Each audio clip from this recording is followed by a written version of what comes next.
যে সরাসরি আপনারা কিন্তু চাইলে আমাদের সাথে আমাদেরকে অডিও ক্লিপ পাঠিয়ে দিতে পারেন, যে অডিও ক্লিপ গুলো আমরা পরবর্তীতে আপনাকে শোনাতে পারি, বা যে সিলেক্টেড হলে ডেফিনেটলি আমরা প্লে করতে পারি।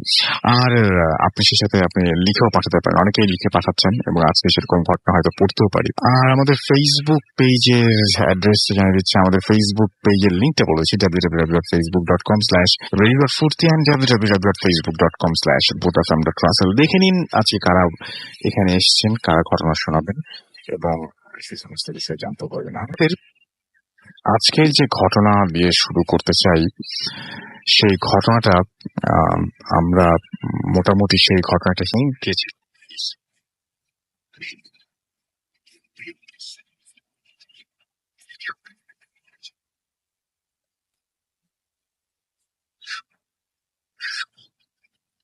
বিপদ ডেকে আনি, আমরা হয়তো বুঝতেও পারি না।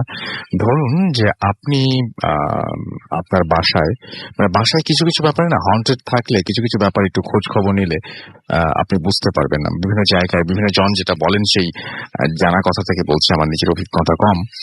সেটা হচ্ছে এরকম যে আপনার বাসা যদি আপনি রিনোভেশনের কাজ করেন, রিনোভেট করেন আর কি, এরকম টাইপের, যে আপনার বাসা অনেকদিন ধরে পুরনো পড়েই ছিল, হয়তো বাসাটা কারো কাছ থেকে কিনেছিলেন, পুরনো একটা বাসা কিনেছেন এবং বাসাটা আপনি থাকতে শুরু করলেন, কোনো ধরনের কোনো প্রবলেম নেই। যেই আপনি বাড়ির কাজে হাত দিলেন, সঙ্গে সঙ্গে দেখলেন যে বাড়িটার কাজে হাত দেওয়ার পরপরই নানান ধরনের সমস্যা। এই ধরনের সমস্যা অনেকে বলেন যে এটা একটা কারণে হতে পারে, যে বাড়িতে হয়তো আগে থেকেই কিছু ছিল, মানে কেউ বা কারা থাকতো হয়তো, তারা এতদিন পর্যন্ত সবকিছু মানে আপনি আপনার আশাটাকে হয়তো মেনে নিয়েছিল, কিন্তু যেই মুহূর্তে পরিবর্তন করতে চাইলেন, সেই মুহূর্তে মনে করলো তারা যে তাদের ইম্পর্টেন্স কমে যাচ্ছে, এরকম কিছু। এটা কিন্তু আমি সবকিছু মানে যেগুলো পেয়েছি, মানুষের কাছ থেকে শুনেছি, সেগুলো বলছি আপনাদেরকে। সবগুলো যে আপনাদের ক্ষেত্রে ঘটবে বা সবগুলো যে ঘটে, এটা কিন্তু আমি নিশ্চিত করে কোনো কিছু বলতে পারবো না। আবার দেখা যায় যে আরেকটা জিনিস, সেটা হচ্ছে আপনার বাসায় এরকম ধরনের ঝামেলা হচ্ছে, অ্যাবনর্মাল অনেক কিছু ঘটছে, তখন খোঁজ নিন আপনার বাসায় এমন কোনো জিনিস আছে কিনা যেটা আপনি পুরনো কিনেছিলেন এবং যেটা আগেও কেউ ব্যবহার করেছিলেন। সেটা কোনো শো পিসও হতে পারে। অনেকে আমরা দেশের বাইরে গেলে এরকম মার্কেটগুলো ঘুরে ঘুরে অনেক পুরনো জিনিস পছন্দ করি। আমি কাছাকাছি আমরা খুব যাওয়া আসা করি, আমরা সবসময় নেপালে যাই এবং কাঠমান্ডুতে এরকম ধরনের অনেক দোকান পাবেন আপনি, যেখানে অনেক পুরনো মুখোশ পাওয়া যায়, মাস্ক পাওয়া যায়, অনেক শখ করে অনেক দাম দিয়ে সেগুলো কিনে নিয়ে আসি আমরা জানি না যে কোনটার পেছনে কি ঘটনা লুকিয়ে আছে। তো যাই হোক, গতদিন যখন আমরা ফেসবুকে পোস্টটা দিয়েছিলাম, তখন আপনাদের কাছ থেকে প্রচুর মানে আপনারা সেখানে রেসপন্স করেছিলেন এবং আজকে সেটাকে মাথায় রেখেই আমাদের এইখানে সেই আংটির ঘটনাটাই আমরা শুনবো প্রথমে। আমাদের এখানে আছেন স্টুডিওতে পাপড়ি, উনি এর আগেও এসছেন এবং আজকে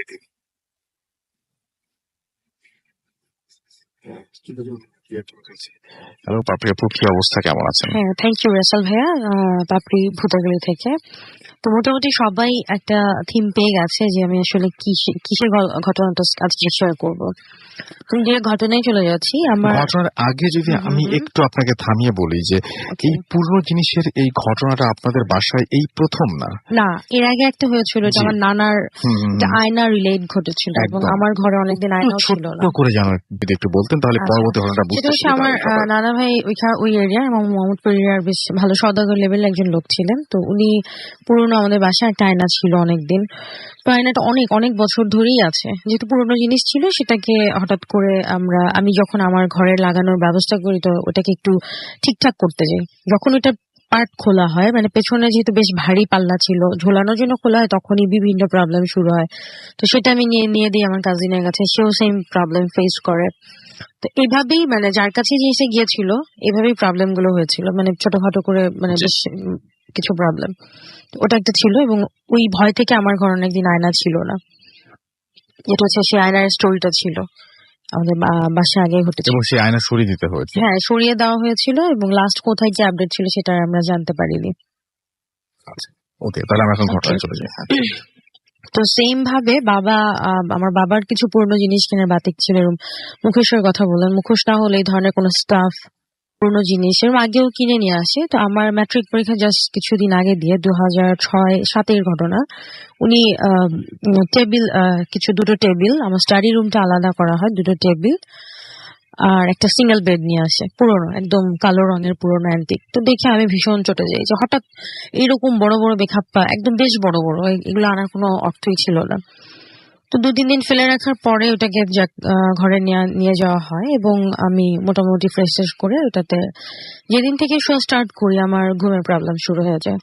এমনি স্লিপিং ডিসঅর্ডার ছিল, কিন্তু আমি তখন ঘুমোতে পারি না, অস্বস্তি হয়, পড়াশোনার অবস্থা খারাপ। তো বাবা বললো হয়তো বেড চেঞ্জ হয়েছে, ঘুম হচ্ছে না। আচ্ছা ঠিক আছে, আমরা তাহলে এটাকে একবারে প্রপারলি ঠিক করে নিই। তো ওভাবে কার্পেন্টার আনা হয়, টেবিল দুটো ঠিক করা হয়, হাইটে বেশ বড় ছিল, ওগুলো পায়ে কাটা হয়। এবং আমার বেডটার সামনে যেটা ছিল সেটা হচ্ছে উঁচু থাকে, মানে পুরোনো খাটগুলো সামনের দিকটা উঁচু করা থাকে, কিছু পড়ে না যাওয়ার মতো এরকম। তো ওটা কেটে ফেলার জন্য ওটা বাদ দেয়। যখন একবার কাটা হয়েছে যেহেতু এটাকে পুরোটা সেট আপ করতে হবে, খাটের ভিতরে মাঝে যে চালনিগুলো থাকে ওইটা যখন উঠানো হয় পুরোটা দেখা যায় যে একটা আলাদা আরেকটা কাঠ দিয়ে পুরোটা জোড়া। এটা নর্মালি থাকে না খাটে। যেহেতু সেটিং করতেই হবে, ওইটাও খোলার পর সেটার ভেতরে একটা খুব পাতলা একটা বই পাওয়া যায়। তো বইটা পাশে সরাই রেখে কাজ করতে থাকে। যখন ওই পার্ট গুলো কাটা হয়, লম্বা উঁচু যে পার্ট গুলো, ওটার ভেতরে ফ্রেম করা খাঁজ কাটা একটা ফ্রেমের মধ্যে আংটি পাওয়া যায়, যে ছবিটা দিয়েছি আচ্ছা এইরকম একটা আংটি। আপনারা গেলে কিন্তু আপনারা মানে ফেসবুকে গেলে সেই ছবিটা দেখতে পাবেন। হ্যাঁ, এই আংটিটা পাওয়া যায়। তো কার্পেন্টার এটা নিয়ে একটু কথা বলতে চাইলে, যেহেতু পুরোনো খাট একটা, উনি ভাবছে মহামূল্যবান কোনো কিছু, এরকম দামি কোনো কিছু না কিন্তু এটা।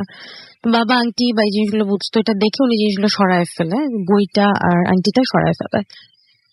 তারপর খাট ঠিক হয়ে যায়, আমিও আমার মতো চলতে থাকি। কিন্তু সমস্যাটা যেটা হয়, বাবা ফেস করতে থাকে এখন। আমাদের ফ্যামিলিতে আমরা নিজেরা দেখি যেটা, যে বাবার বিজনেসে প্রবলেম হচ্ছে, বাবার জবের অফিসে প্রবলেম হচ্ছে, ফিজিক্যালি তো ইনজুর আছে, ওনার প্রবলেম গুলো বেড়ে যায়।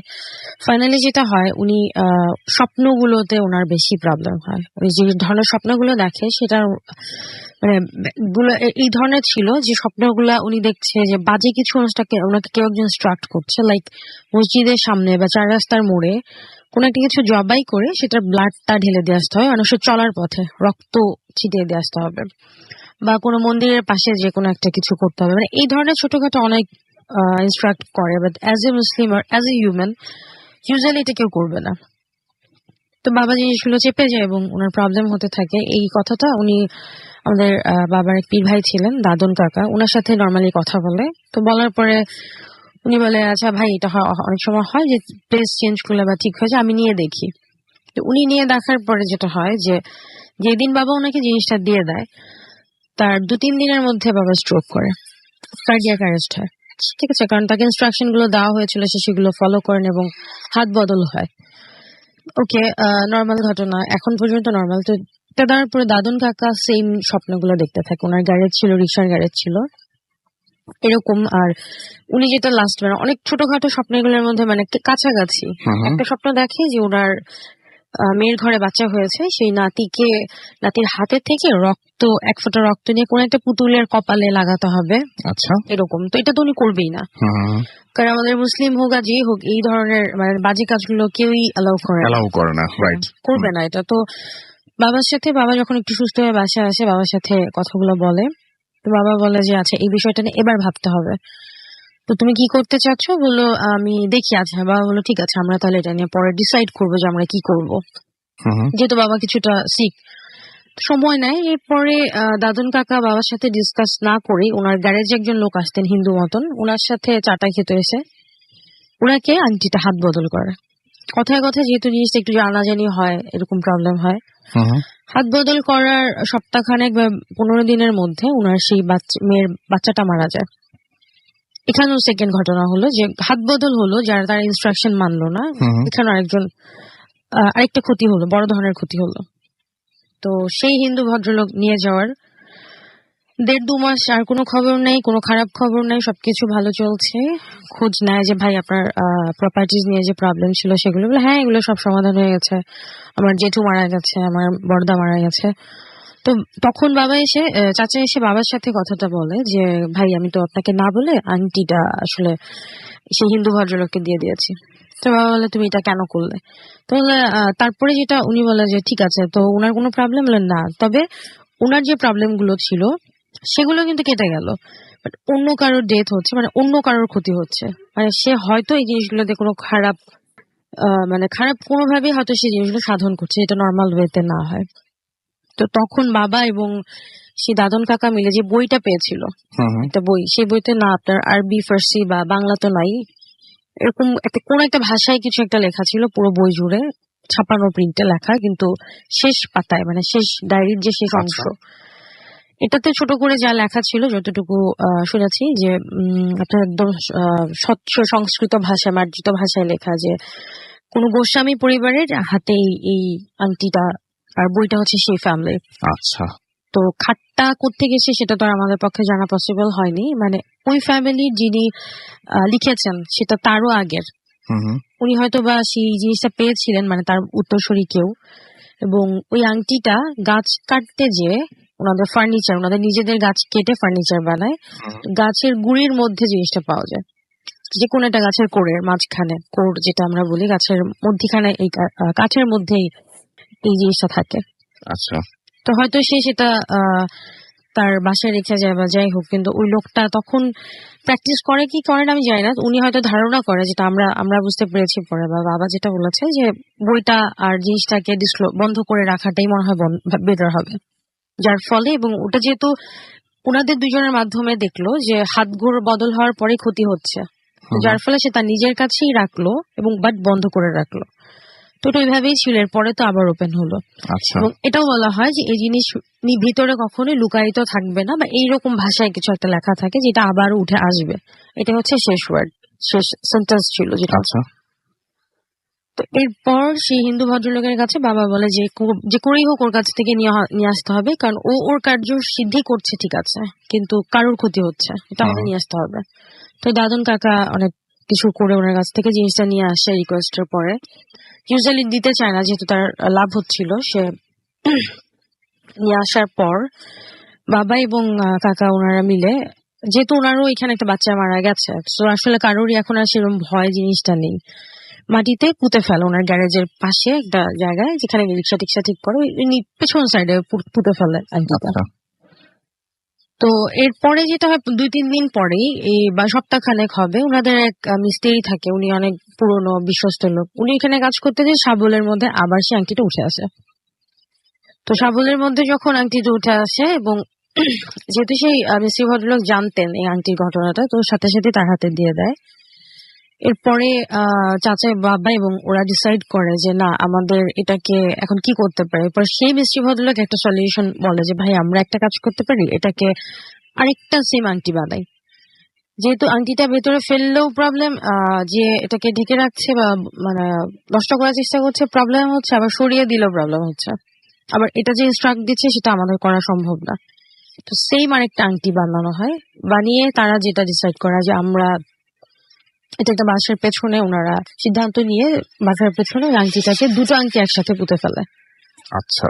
দুটো, যেটা যেটা নিয়ে এই প্রবলেম হচ্ছে সেই আংটিটা, এবং যেটা নতুন করে বানানো হয়েছিল সেটাও পুঁতে ফেলে, এবং 2 থেকে 3 দিন পরে সেটা, যেটা তারা একটা মার্ক করে রাখে যে আমরা এখানে পুরোনোটার এখানে নতুনটা রাখা হয়, নতুনটা তারা তুলে ফেলে। তো তাদের কি ধারণা যে যদি কিছু থেকে থাকে হয়তো তাকে কিছুটা হলেও মানে ডাইভার্ট করা যাবে, কোন একটা ডাইমেনশনে ফেলে দেওয়া যাবে যে জিনিসটা আটকানো হয়েছে। তো এবং তাদের কাজ মোটামুটি ঠিক হয়, কিন্তু জিনিসটা ওই যেখানটাতে দেয় ওর মধ্যে আপনার প্রায় 8-9 মাসের মধ্যে আর কোনো প্রবলেম হয় না, কারণ ওর কিছু হয় না। তবে 8-9 মাস পর এখান থেকে একটা গাছ বের হয়, আস্তে আস্তে আর কি গাছটা বড় হয়, গাছের চারা বের হয়, সেটা হচ্ছে আপনার নারকেল গাছ। তো ওটার নারকেল গাছ আমি যতটুকু না, মানে না কেউ পুঁতে দিলে সেটা হয় না, কিন্তু নারকেল গাছটা এখানে হয়। এখন ওটা কাটার আসলে কারো শক্তি সাহস কোনটাই হয় না, যে দরকারও নেই। আর যেটা একটা অ্যাবান্ডেন্ট প্লেস, মানে একটা বাড়ির সাইড কর্নারে ফেলেছে, হবেও না। গাছও বড় হচ্ছে এবং ওয়াল ভেদ করে ঘরের ভিতর দিয়ে গাছটা স্টিল এক্সিস্ট করছে, গাছটা এখন আছে। তো গাছটা হওয়ার পর এখান দিয়ে বাসার পেছনের গেটে, 2টা গেট থাকে বাসায়, পেছনের গেটটা দিয়ে অনেকে বলে, কাজীমেরা বলে কেউ চুল ধরে টেনেছে, থাপ্পড় দিয়েছে, অস্বাভাবিক ঘটনা ঘটে, ছোটখাটো ঘটনাগুলো এরকম বলে। তো যার ফলে ওই গেটটা পুরোপুরি ওয়াল টেনে দেওয়া হয় এবং ওয়ালটা গাছটা না কেটে মানে এই বাড়ির সীমানায় অর্ধেক ওই বাড়ির সীমানা অর্ধেক মানে বাঁকা হয়ে আপনারা দেখবেন এখনো পুরোনো কিছু এরিয়াতে গাছ কিন্তু কাটে না, বাড়ির ভেতর দিয়ে এরকম একটা গাছ রয়েছে। তো লাস্ট আপডেট পর্যন্ত যেটা হচ্ছে আমার আব্বু মারা গেছে, দাদন কাকাও তো মারা যায় এরপরে, আর গাছটা এখন আছে। তবে গাছের যে যে বাড়ির সীমানায় পড়েছে ওই বাসাটা নিয়ে আর কি আপনার কেস চলছে, সম্ভবত ওদের পক্ষে রায় যাবে। আচ্ছা, কোনো কনস্ট্রাকশন বা বিল্ডার্স এ দেওয়া হয়েছে, আবারও গাছটা কাটা পড়বে এবং এটা আবারও বের হবে, কিন্তু পরবর্তীতে কার আসলে মানে বিপদ হবে বা কি হবে সেটা আর এখনো বলা পর্যন্ত মুশকিল। এইভাবে বলা যাচ্ছে না। হ্যাঁ, আর বাট যে আংটিটার ছবিটা দিয়েছি সেটা হচ্ছে দাদন কাকার ছেলের কাছে আছে, সেই কপি আংটিটা মানে যেটা করে রাখা হয়েছিল কবর দিয়ে, মানে এটা বলা হচ্ছে এটা অলওয়েজ লাইভ থাকবে। আচ্ছা, হ্যাঁ, গাছের মাধ্যমে হোক যেভাবেই হোক বের হয়ে আসবে। বের হয়ে আসবেই। বের হয়ে আসবে, ওকে, এই হচ্ছে ব্যাপার। Thank you very much. খুব ইন্টারেস্টিং স্টোরি শুনলাম আমরা, এবং আই হোপ যে আপনাদের সবার যারা শুনছেন তাদের প্রত্যেকেরই ভালো লেগেছে। এবং আমি দেখতে পাচ্ছি যে আমাদেরকে SMS করেছেন রংপুর বয়, আসসালামু আলাইকুম। ওয়ালাইকুম সালাম।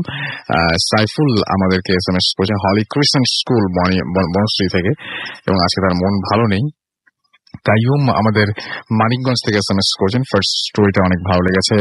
এসকে আকাশ আমাদেরকে লিখেছেন যে স্টোরিটা ভালো ছিল, মানে অস্থির ছিল আর কি। নিহা চট্টগ্রাম থেকে লিখেছেন যে আমাদের চট্টগ্রামের স্টেশনের কি অবস্থা। চট্টগ্রামে মাসুম রয়েছে এখন, আমি আই ডোন্ট নো মানে যে কি অবস্থা, বাট মাসুম জানে খুব ভালোভাবে। অভিজিৎ ভট্টাচার্য আমাদেরকে লিখেছেন ময়মনসিংহ থেকে। অপি আমাদেরকে লিখেছেন, অপি শেখ রাজশাহী থেকে। এছাড়া আচ্ছা, ফিজিক্স এর কিছু বুঝি না, বাট কাল এক্সাম। ফিজিক্স আর ভূত এফএম, বাবা একদম দুই প্রান্তের জিনিস। নিউটন আমাকে SMS করেছেন, আমি ভূত এফএম এর নিয়মিত লিসেনার। হিমেল পান্ডে গুলশান 2 থেকে লিখেছেন, অনেকদিন পর জয়েন করলাম, ওয়েলকাম ব্যাক, এবং আশা করছি এখন থেকে রেগুলার পেয়ে যাবো। অর্ণব আমাদের লিখেছেন যে পাপড়ি আপুর গল্প বা স্টাইলটা অনেক সুন্দর, থ্যাংক ইউ ভেরি মাচ। আমি পাপড়ি আপুর পক্ষ থেকে আপনাকে অনেক থ্যাংকস জানাচ্ছি। এমডি আজিম আমাদের কুমিল্লা থেকে SMS করেছেন। আরিফ এবং তার ওয়াইফ রুম্পা হবিগঞ্জ থেকে SMS করেছেন। বন্ধন আমাদেরকে SMS করেছেন। দিশা ময়মনসিং থেকে SMS করেছেন, স্টোরিটা অসম ছিল সেটা জানিয়েছেন। খুলনা থেকে আনোয়ার এবং তার ওয়াইফ আফরিন লিখেছেন, লাস্ট উইক আই মিসড ভূত এফএম। আচ্ছা, বিকজ ইন্ডিয়া ছিলেন। ও মাই গড, আপনি অ্যাপ ইউজ করলে কিন্তু ইন্ডিয়া থেকেও শুনতে পারতেন। আফরিন আমাদেরকে SMS করেছেন আমাদেরকে বাবু, SMS করেছেন আমাদেরকে সিয়াম, পারভেজ SMS করেছেন। খুলনা থেকে আনোয়ার এবং তার ওয়াইফ আফরিনেরটা তো আমি পড়লাম, আরো একবার SMS পাঠিয়েছেন। জ্যাকলিন আমাদের SMS পাঠিয়েছেন আমাকে, দেখতে পাচ্ছি সিয়াম আগারগা থেকে। এছাড়াও আমি দেখতে পাচ্ছি মৃদুল আমাদের SMS পাঠিয়েছেন। মুগ্ধ SMS পাঠিয়েছেন ময়মনসিং থেকে। অলরাইট, আমরা চলে যাব পরবর্তী ঘটনা। তবে এটা ইমেল, এবং ইমেলটা পড়ে আসতে চাই, আশা করছি ইমেলটাও আপনাদের অনেক অনেক অনেক ভালো লাগবে। চলুন শুনে সেটাই।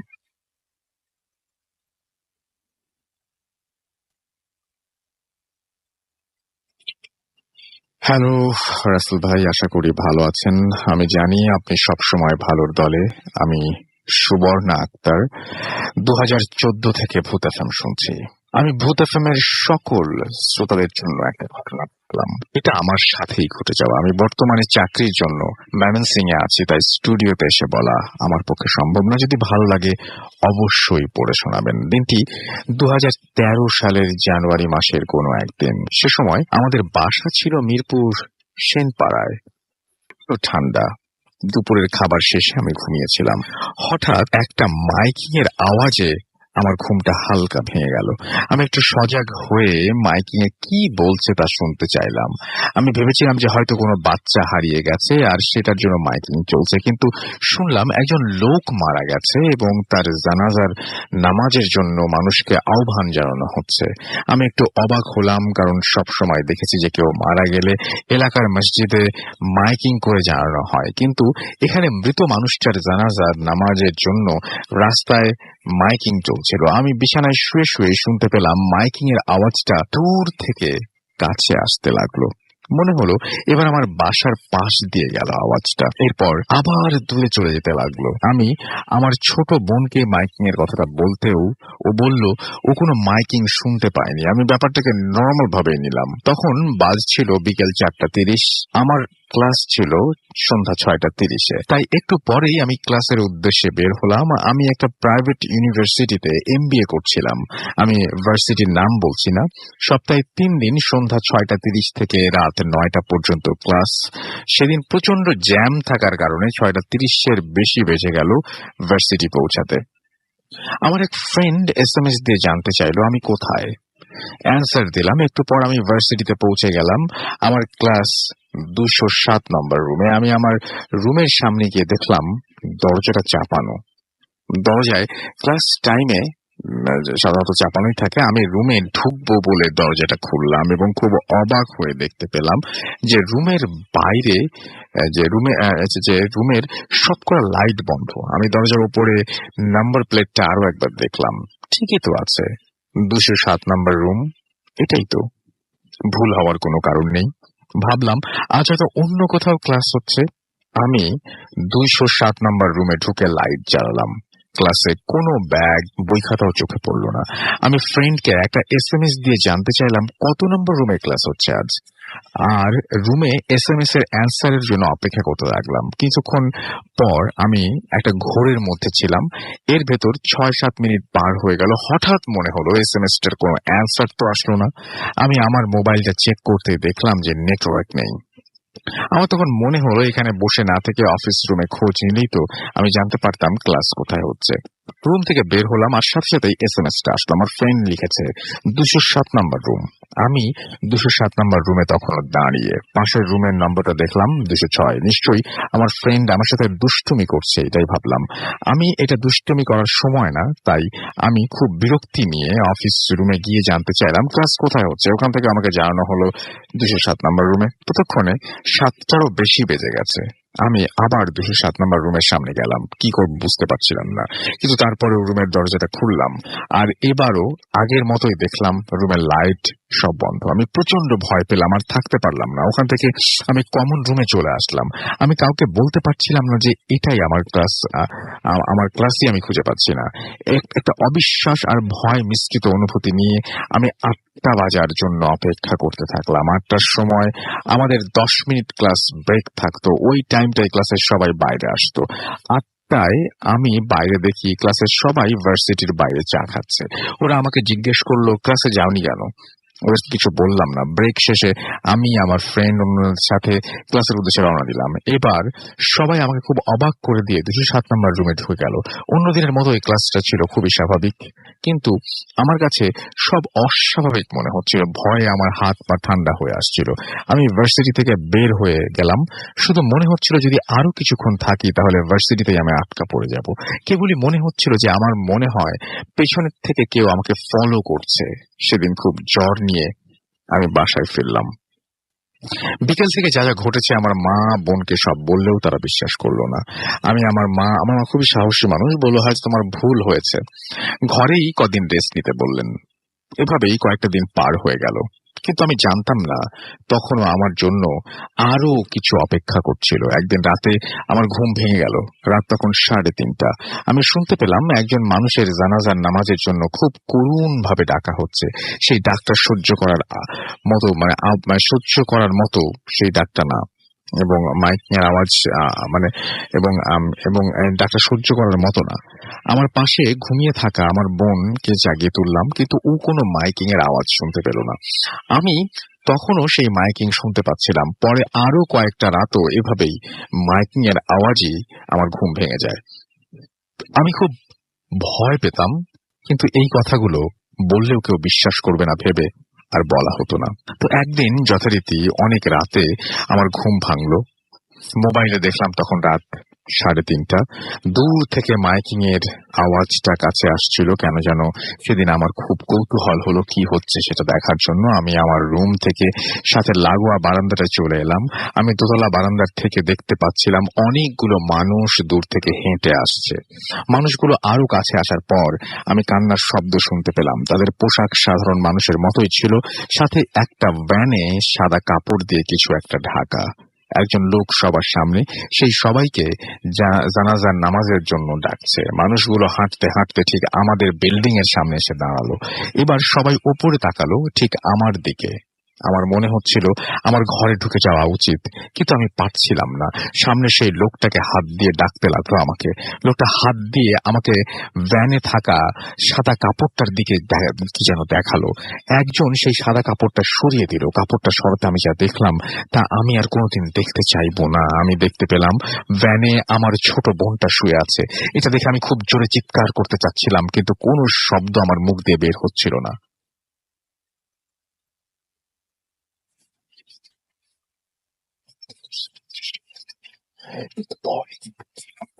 না, নড়বার শক্তিটুকু হারিয়ে ফেলেছিলাম। একটু পর আমি সম্বিত ফিরে পেলাম। নিজেকে বোঝানোর চেষ্টা করলাম যা দেখছি সব ভুল।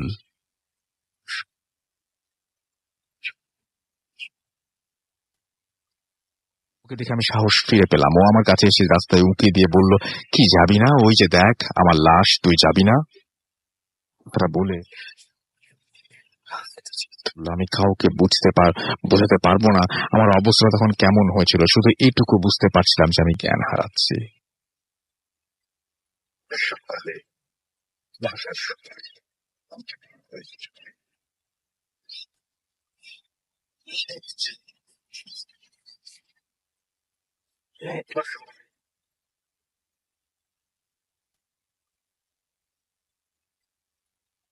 আমার এতেও ভয় কাটছিল না। তাই এবার হুজুর, তার পরিচিত একজন বড় হুজুর নিয়ে আসেন। উনি আমাদের বাসায় এসে সব পরীক্ষা করেন, কিন্তু কোনো কিছুই বের করতে পারেন।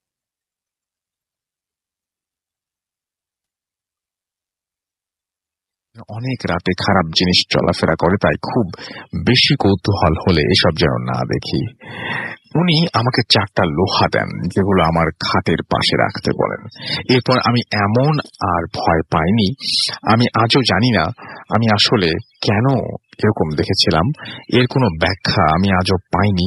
আমি আমার বন্ধুদেরও আমার এই ঘটনাটা বলিনি। আজ ভূত এফএমে পাঠালাম। এটাই ছিল আমার ঘটনা। যদি ভালো লাগে পড়ে শোনাবেন, খুব খুশি হব। আমি জীবনে ছোট ছোট আরো অনেক ঘটনা রয়েছে, সেগুলো পরে জানাবো। আজ এ পর্যন্তই, ভালো থাকবেন। এই ছিল ঘটনা, এবং এই ঘটনাটা খুবই অদ্ভুত। এই বিষয় নিয়ে অনেক কথা হবে, তার আগে ছোট্ট বিরতি নিচ্ছি। বিরতির পরে আবারও ফিরে আসছি। সেই পর্যন্ত আমাদের সঙ্গেই থাকুন। Stay tuned radio.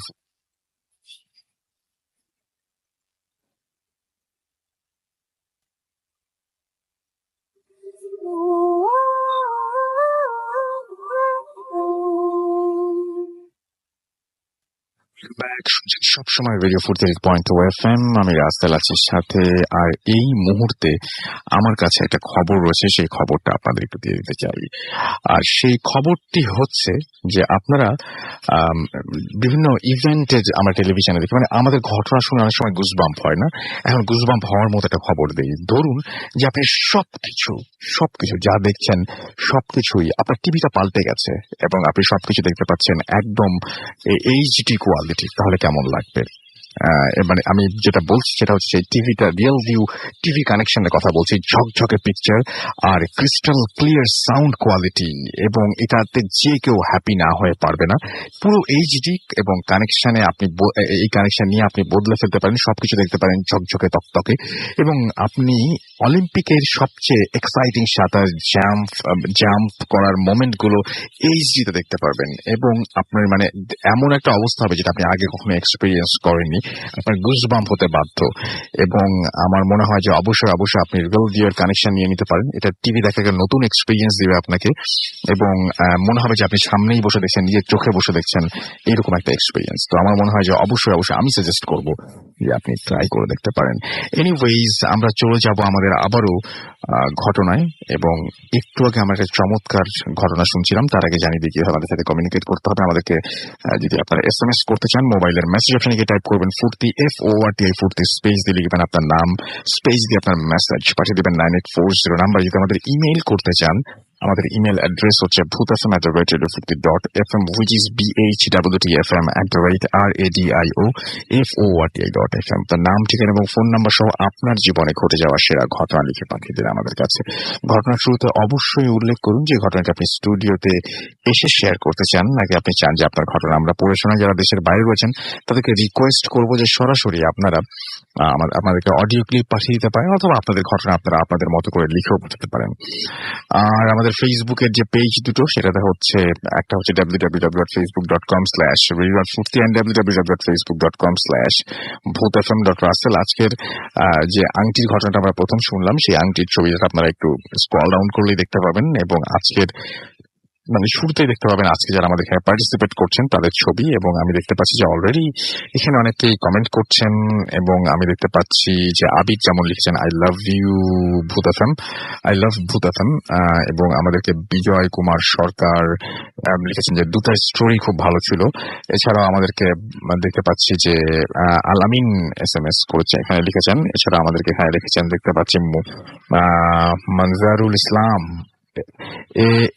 AHM Afnan Hossain, এছাড়াও আমাদের জাহিদুল, জনি, ফারহানা আহমেদ, তাহমিনা, তানজিন নিশা, এছাড়া সাজ্জাদ সহ নাহিদ, তারপরে দেখতে পাচ্ছি আবু শাকের সিদ্দিকী, স্বপ্নহীন আবিদ, এছাড়াও দেখতে পাচ্ছি হৃদয়, এছাড়াও দেখতে পাচ্ছি আমি এখানে পাপিয়া রহমান, এছাড়াও দেখতে পাচ্ছি জুনায়েদ আলম নাহিদ, এছাড়াও সাজিদ আর রিমন সহ আরো অনেকে আমাদের এখানে SMS করছেন। দেখতে পাচ্ছি সার্ভার থেকে নিরু, আজকের স্টোরিগুলো জোস হচ্ছে। হিমেল লিখেছেন সিলেট থেকে, খুব ভালো লাগছে। মালিহা আমাদের সাথে আছেন গাজীপুর থেকে। মিশন আমাদের সাথে বাংলা বাজার গাজীপুর থেকে আমাদের সাথে রয়েছেন। এছাড়াও অনামিকা আমাদের সাথে আছেন, আমাদের সাথে রয়েছেন রাহাত, ইমেলটা দারুণ ছিল লিখেছেন। মেহেদি হাসান চাঁপাইনবাবগঞ্জ থেকে আমাদের সঙ্গে রয়েছেন। স্টোরিটা অসম লাগছে আমাদেরকে মিম লিখেছেন, আগের স্টোরিটা অনেক ভয়ঙ্কর ছিল। রিফাত মিরপুর থেকে আমাদের সাথে আছেন। সুপ্তি এবং অপূর্ব আছেন। নিয়াজ এবং দীপ্তি চিটাগং থেকে আমাদের সাথে রয়েছেন। সুমন রাজশাহী থেকে আছেন। সোহান জয়পুরহাট থেকে আছেন আমাদের সাথে। তানজির ঢাকা থেকে। রাতুল আমাদের সাথে রয়েছেন রতি, এছাড়াও আর আফিফ মিরপুর থেকে আছেন। বাঁধন আছেন আমাদের সঙ্গে। আচ্ছা, একটু আগে আমরা যে ঘটনাটা শুনলাম বেসিক্যালি সেই ঘটনাটা কি নিয়ে ছিল? সেই ঘটনাটাতে কোনো একটা কিছু ডাক শুনতে পান, তাই না? এবং তারপরে তিনি যে দেখেন যে তার একটা জায়গায় মানে তার বোন মারা গেছেন এবং তার বোন মৃত অবস্থায় শুয়ে আছেন, এরকম একটা ঘটনাতে আমরা শুনেছিলাম, তাই না? তো এর কাছাকাছি কিন্তু অন্য একটা ঘটনা আমাদের সঙ্গে এখানে পাপড়ি আপু আছেন, যিনি যার একটা মানে খুব যন্ত্রণাদায়ক একটা ক্ষমতা রয়েছে। সেই ক্ষমতাটাকে যন্ত্রণাদায়ক বলছি এই কারণে বুঝতে পারেন সামহাও যে সামহাও তিনি উপলব্ধি করতে পারেন, সেন্স করতে পারেন কিছু কিছু জিনিস। যেমন কেউ মারা যাবার আগে তিনি টের পান, এটা রিলেটিভদের মধ্যেই বেশি হয়, এবং মোটামুটি 90 দিন আগে তিনি জেনে ফেলেন এটা। তো এটা কিভাবে জানতে পারেন এটা আল্লাহ তাআলা ভালো বলতে পারবেন, বাট যার আগে তিনি বিশেষ কোন ধরনের একটা স্বপ্ন দেখেন। আমরা তার কাছ থেকে বিস্তারিত শুনি। পাপড়ি আপু, আমাদেরকে একটু বলবেন যে আপনি এই পর্যন্ত এই ঘটনা কতবার ঘটেছে আপনার জীবনে? আচ্ছা, এটা আমার সাথে লাস্ট হচ্ছে আমি যখন দেখেছি এটা মার্চে হয়, হ্যাঁ, এবং তার 90 ডেজ পরের একটা তো ঘটনা আমি বলছি, কিন্তু এটা আমার সাথে এই নিয়ে 3 বার হয়েছে। হ্যাঁ, 3 বার হয়েছে। সিমিলার কিছু অন্য সময় অন্যান্য বিষয় হলে আমি হয়তো দেখি, বাট পরে যে অ্যাডজাস্ট করি কোনো ঘটনা হলো হয়তো বা দেখি, তখন আমি এটা কোইন্সিডেন্স হিসেবেই ধরে নিই। ডেথ এটা কোইন্সিডেন্স কখনোই হতে পারে না। রাইট। তো সেটা আমি বলছি যে আমার ফেসবুক স্ট্যাটাসের মার্চের 13 তারিখ বা 12 তারিখ একটা স্ট্যাটাস আছে। এটা আমি আজকে কি টাইমটা এক্সাক্ট খেয়াল করলাম, সেটা হচ্ছে হঠাৎ করে আমার এমনি ঘুমোতে ফজরের পরে, নামাজের পরেই ঘুমানো হয়। কোন এক কারণে আমি নর্মালি বলছি যে আমি দেখছি যে আমার হঠাৎ করে আমি যা চোখের সামনে আমার গেটে অনেকক্ষণ ধরে ধূপধাপ শব্দ হচ্ছে। তো আমি ভাবলাম যে হয়তো আমি কোনো কারণে আমার ভুল হচ্ছে। ভালো করে কান পেতে দেখি যে হ্যাঁ, আমাদের মেইন গেটটাতেই হচ্ছে, আমাদের ঘরের মেইন গেটটাতে। কলিং বেল থাকার পরে গেট পেটানোর কোনো অর্থ নেই 2টা 2:30টার দিকে। তো আমি অ্যাজ কিউরিয়াস গেলাম। যাওয়ার পরে আবারও সেই শব্দে আমি জিজ্ঞেস করলাম কে। আমার ড্রয়িং রুমটাতে শুধু তখন অ্যাকোয়ারিয়ামের লাইট জ্বলছে, পুরো ঘর অন্ধকার। আর আমি ডাইনিং এর কাছ পর্যন্ত গেছি, ওইখান থেকে জিজ্ঞেস করেছি যে কে। আমাকে রেসপন্স করলো এখান থেকে যে একটু খুল না গেটটা, মানে খুব অসুস্থ বা কাতর কণ্ঠে কেউ বলছে, হ্যাঁ পাপড়ি একটু গেটটা খুল না, এরকম বলছে। তো আমি তো মানে পুরো ভয় পেয়ে গেছি, মানে যেভাবে বলছে মানে কেউ মিনতি করছে বা এই ধরনের একটা কিছু। তো আমি দাঁড়িয়ে আছি, বুঝতে পারছি না। তো বললাম যে কে, আবারও বললাম কে বা কেন, আমি কিছু শুধু কে বলেছি। আমার রেসপন্স করছে যে একজন অসুস্থ, আমি রেখে যাব, আবার নিয়ে যাব তো, খুলনা গেটটা, এইটুকুই কথা। এবং ফুয়াদ তখন আমার পাশে বলছে যে না না, খুলো না খুলো না। আমি হুড়মুড়িয়ে উঠে বসে দেখি যে এটা স্বপ্ন। ঠিক আছে, স্বপ্ন। তখন আমি ঘড়ি টাইম দেখি যে একটা 30 বা 40 হবে। ইউজুয়ালি এটা আমি আচ্ছা। ঘুমাই না। হুম। তখন আমি সাথে সাথে একটা আপনার স্ট্যাটাস দিই। এমনিতে প্রবলেম আছে হ্যাঁ, ইনসমনিয়া? হ্যাঁ। ইনসমনিয়া আছে। তো ঘুমানোর প্রশ্নই ওঠে না। তো আর্লি তো হলে তো আর ইনসমনিয়া তাহলে হুম। প্রবলেম হতোই না। আমি একটা স্ট্যাটাস দিই নরমালি, মানে আমার খুব ভয় হচ্ছে যে আমার আপু। এই যে ভয়টা, এটা তো একটা স্বপ্ন হুম ছিল, হুম হুম যদিও ভয়ঙ্কর। হুম, মানে স্বপ্ন। আপনার কাছে অস্বাভাবিক লাগলো কেন? অস্বাভাবিক তো এরকম অনেক স্বপ্ন দেখি, বাট এই স্বপ্নটা আমার ঘরের গেটে, মানে আমার কাছে মনে হয় সবগুলো স্বপ্নে কিন্তু সবার মনে হয় যে আমার পাশেই হচ্ছে, মানে আমার সাথেই হচ্ছে। আমি জানি না কেন হলো। আর ফেসবুক স্ট্যাটাস অনেক কিছু বেরি করে না, বাট এটাকে আমি আমার ডায়েরি, ভিজুয়াল ডায়েরি মনে করি, যার ফলে আমি জিনিসটা লিখি যে আমার খুব খারাপ লাগছে, রাইট। খারাপ একটা ফিলিংস হচ্ছে। আর আমার মনে হয় যে আমার কাছে কেউ মারা যাবে, এবং এই ফিলিংসটা তখনই হয় যখন সত্যি সত্যিই কেউ মরে। আচ্ছা। তো যেটা হয়েছে, আমার খালামণি যখন মারা যায় 2010-এ, হুম। সেম ফিলিংসটা আমার হয়। এটা আমি আমার কাজিনের সাথে শেয়ার করেছিলাম, বাসায় বলেছি, আমার পুষ্পা আপু ফদাদের সাথে বলেছি। আর এর আগে হয় হচ্ছে আমার, এর পরে মাঝখানে হয় হচ্ছে আমার আম্মুর ঘটনাটা। আম্মু যখন মারা যায় তার আগে আমি হয়তো বা আম্মুরটা 2.5 মাসের মাথায় ঘটনাটা হয়। আম্মু অনেকদিন সিক ছিলেন, বাট ডিসেম্বরে আমি যখন স্বপ্নটা দেখি, অক্টোবর বা সেপ্টেম্বরের লাস্টে, কিন্তু ডিসেম্বরে ঘটনাটা হয়, আম্মু মারা যায়। হুম।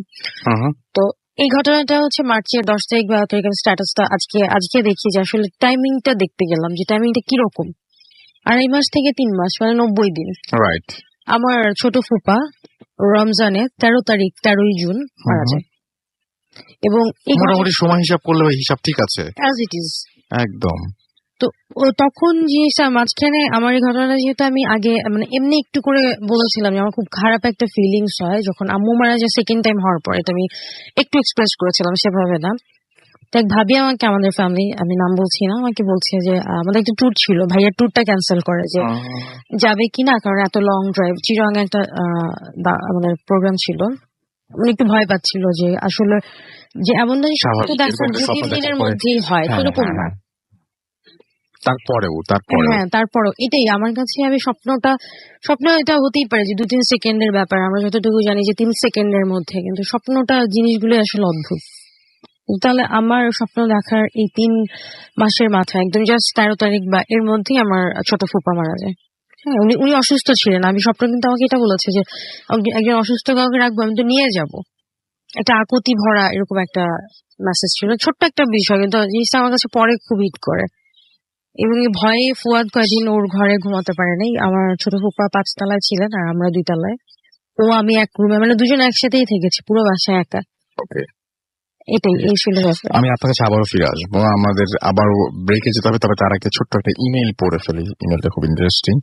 আমাদের ইমেল পাঠিয়েছেন আমাদেরই একজন লিসেনার, তিনি লিখছেন, রাসেল ভাই জানি ভালো আছেন, আমি সিলেট থেকে রাজু বলছি, স্টুডিওতে আসতে পারবো না তাই ইমেল করলাম।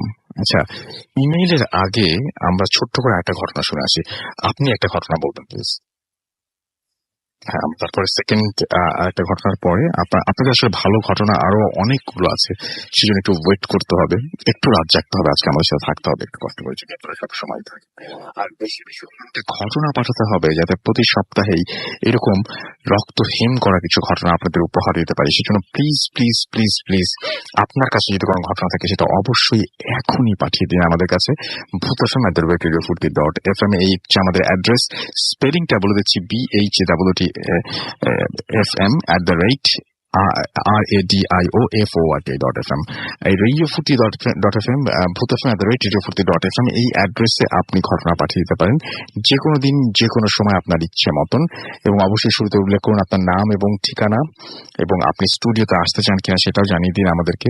আর অবশ্যই অবশ্যই স্টুডিওতে যদি যারা আসতে চাইবেন, স্পেশালি তাদেরকে বলছি, আপনারা আপনাদের ফোন নাম্বার লিখতে ভুলবেন না। চলে যাই ঘটনায়। আপনার নামটা প্লিজ একটু বলবেন, তারপরে আপনার ঘটনায় যাব আমরা।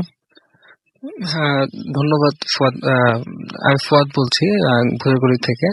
জি। আমার ঘটনাটা হচ্ছে আমার ফ্রেন্ড জিতু, ওর দাদার আর কি একটা স্টোরি। ওদের গ্রামটা ছিল হচ্ছে আপনার মানিকগঞ্জ এলাকায়। আর কি ওনার পাটুরিয়া সাইডের একটা আর কি ঘটনা, আচ্ছা। চর এরিয়াতে। ওর দাদা ছিল হচ্ছে গ্রামের আর কি নাম করা একজন ওঝা। উনি জিন সাধনা করতো আর কি, গ্রামের সবাইকে আর কি উপকার করতো, জিন টিন বশ করে, বদ জিন। দেন সবসময় উনি কাজে যাওয়ার আগে বাড়িটা শক্ত করে মানে বেঁধে তারপরে উনি ওনার কাজে যেত। বাট হঠাৎ একদিন একটা তার ডাক আসে, মানে গ্রামের একটা গুরুত্বপূর্ণ একটা ব্যক্তির মেয়ের আর কি প্রবলেম হয় হঠাৎ হঠাৎ আর কি, মানে তাকে হয়তো জিনে আসর টাসর করে এই টাইপের কিছু। পরে উনি হঠাৎ করে তাড়াহুড়াতে, তখন প্রায় রাত 7টা-8টা বেজে যায়, তাড়াহুড়া করে উনি চলে যায় ওনার বাসায়। ওই ব্যক্তির বাসায় চলে যায়। গিয়ে উনি আর হঠাৎ করে যেহেতু ওনার চলে যেতে হয়, সেদিন আর কি উনি ওনার বাড়িটা বেঁধে যেতে পারে না। যার ফলে উনি চলে যায়। যাওয়ার পরে ওই জিনটার সাথে আর কি উনি বদ জিনটাকে বসে আনতে পারে এবং উনি জায়গা থেকে কোনো রকমে সেই যাত্রা থেকে সেই মেয়েটাকে মুক্ত করে। জিনটা যাওয়ার আগে উনাকে বলে যায় যে আমি গেলাম তোর বাসায়, ঠিক আছে, তুই তো থাকতে দিলি না, আমি গেলাম, জাস্ট এই মেসেজটুকু দেয়। দিয়ে তারপরে ওই ওঝাটা তো উনি তো জানেই যে উনি ওনার মানে বাসাটা সবসময় বেঁধে রেখে আসে, যাতে কোনো খারাপ কিছু বাসায় না ঢুকতে পারে। এবং বাসায় উনি এরকমও বলে দিয়ে যায় আর কি, ওনার বাসায় যখন কাজে যায় তার আগে বলে দেওয়া যায় যে আমি যতক্ষণ বাসায় না আসবো ততক্ষণ কেউ বাসা থেকে বের হবা না, আর হচ্ছে বাসা তো বেঁধে রেখে গেলাম।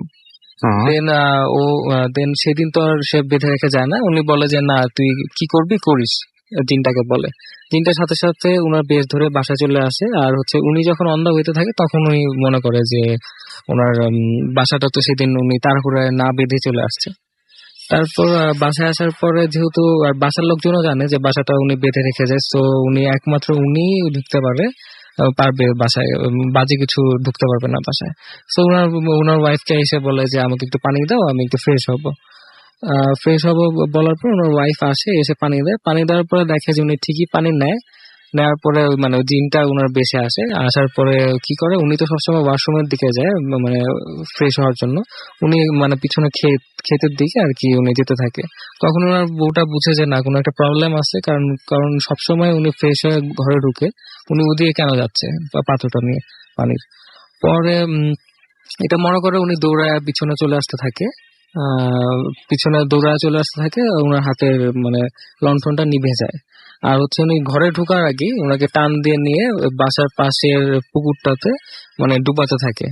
আর উনি যখন ডুবাতে থাকে তখন মানে চিৎকার করে একবার ওনার মেয়েকে ডাকার মানে সুযোগ পায়, যার ফলে ওনার মেয়ে আর মেয়ের জামাই দৌড়ায় গিয়ে ওনাকে দেখে যে উনি মানে সাঁতরাতে পারছেন আর কি, ডুবে যাচ্ছে। অ্যাকচুয়ালি ওনাকে ডুবাচ্ছিল।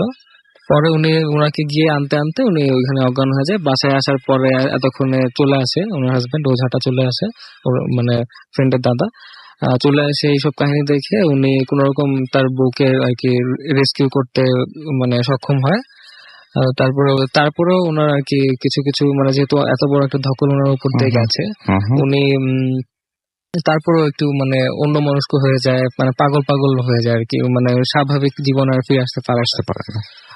দেন কিছুদিন পরে ওনার হঠাৎ করে আর কি ওনার মেয়ে আর কি সকালবেলা রাতের বেলা আর কি খুঁজে পায় না কোথাও, 3-4 দিন পরে আর কি ঘুমের থেকে উঠে দেখে যে ওনার মেয়ে নাই ঘরে।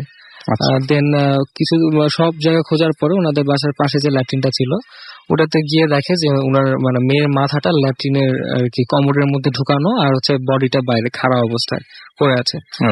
দেন ওদিক থেকে তা উঠায় এবং ওঝাটা বুঝতে পারে, সবাই দেখে গ্রামের যে এরকম একটা প্রবলেম হচ্ছে ওনাদের বাসায়। উনি বুঝতে পারে, পরে কোন রকমের মেয়েটার আর কি সৎকার কাজ করে, কবর টবর দেয়। তারপরে তেমন কিছু থাকে না। তারপরে কিছুদিন আর কি ওই মেয়েটার আর কি ওই যেখানে ল্যাটিনের কাজটা হয়েছিল মানে উনি মেয়েটা আর কি মারা গিয়েছিল, ওদিক থেকে মাঝে মধ্যেই সন্ধ্যার পরে আত্মনা আর কি বেশি আসতো কান্নার। দেন তখন তারপরে আর হচ্ছে ওই ওঝাটা স্বপ্ন দেখতে থাকে যে আমি তোর প্রতিশোধ নিব বা তোর ফ্যামিলির কাউকে বাঁচতে দিব না। দেন তারপরে ওনার ওয়াইফ তো একটু এরকম অন্যমনস্ক হয়েই থাকে। কিছুদিন অলরাইট। পরে 2-3 মাস পরে আপনার পুকুরে হঠাৎ করে দুপুরবেলা উনি আর কি গোসল করতে যায় পুকুরে এবং বলে যায় যে আমি একটু গেলাম, একটু শাওয়ার নিয়ে আসি আর কি, গোসল করে আসি, এরকম কিছু একটা বলে যায়। যার পরে বাসার লোকজন আর কি অপেক্ষা করতে থাকে, দেখে আধা ঘন্টা 1 ঘন্টা 2 ঘন্টা হয়ে গেছে উনি আসে না। তারপর আর কি সবাই খোঁজাখুঁজির পরে ওই পুকুরের আশেপাশে গিয়ে দেখে যে পুকুরের পাশ ঘেঁষে আর কি একটা পা দেখা যাচ্ছে, আর হচ্ছে আর যখন আনতে যায় ওনাকে ওইখান থেকে গিয়ে দেখে যে ওনার মাথাটা ওই মাটির মধ্যে ঢুকানো আর ওর শরীরটা ভাসতেছে পানিতে। তারপরে আর কিছু হয় না, ওই দিক থেকে নিয়ে এসে ওনাকে কবর দেওয়া হয়। আর তারপরে আর ফ্যামিলিতে তার আর কেউ বাঁচে না। তার 8 থেকে 10 বছর পরে ওই ওঝা যে মানে ওর দাদাটা উনি মারা যায়। মারা যাওয়ার পরে ওনাদের বাসায় তেমন আর কেউ কিছু দেখে না, বাট হচ্ছে মানে হঠাৎ করে মানে প্রায়ই দেখা যায় যে কেউ বাসায় বসে আছে বা হচ্ছে হাঁটতেছে। বাট এটা কি ওই মানে পুরাতন ওই আত্মাটা, অতৃপ্ত আত্মা বা জিনটা, না হচ্ছে ওর দাদাই ওনাদের সেভ করার জন্য বাসায় থাকে, এটা আর কি কেউ জানে না। ওকে, এটাই story. Thank you so much. আমরা একটা ছোট্ট বিরতিতে যাবো, বিরতির পর আবারও ফিরে আসবো। সেই পর্যন্ত আশা করছি আমাদের সঙ্গেই থাকবেন। স্টে টিউনড টু রেডিও ফুর্তি এন্ড ডোন্ট স্টপ ফুর্তি।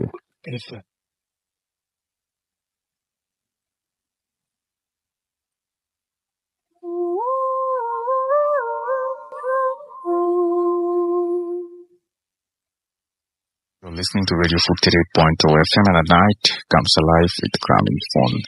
আমি রাসেল আছি, সাথে আমার সাথে রয়েছে আজকের অতিথিরা।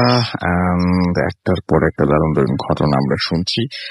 আবার আমরা ঘটনায় ফিরে যাবো, মানে নতুন হয়ে গেল আজকে অদ্ভুত ধরনের একটা ঘটনা বলবেন, এবং তারপরে আমরা আবারও চলে যাব পাপ্রিয়াপুর কাছে। আরেকটা ঘটনা তিনি নিয়ে এসেছেন, সেই ঘটনাটা শুনতে। একটা ইমেল আছে, সেই ইমেলও আমরা পড়ব। আরো 2জন নতুন অতিথি আছেন, তাদের ঘটনা আমরা শুনবো। সো অনেক অনেক ঘটনা, অনেক জাগতে হবে আজকে।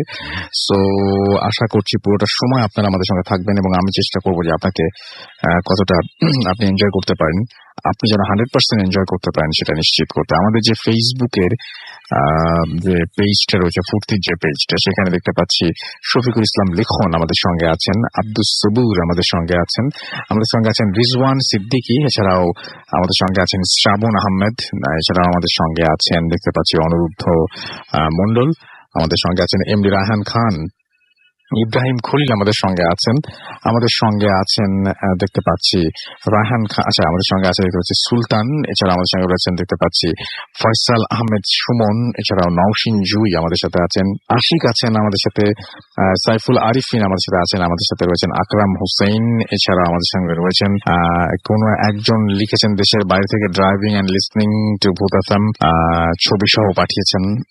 নামটা আমি পড়তে পারছি না কারণ নামটা আরবিতে লেখা, হয়তো দেশের বাইরে আছেন আপনি নাকি আমি ঠিক বুঝলাম না। চট্টগ্রাম দেখাচ্ছে এখানে।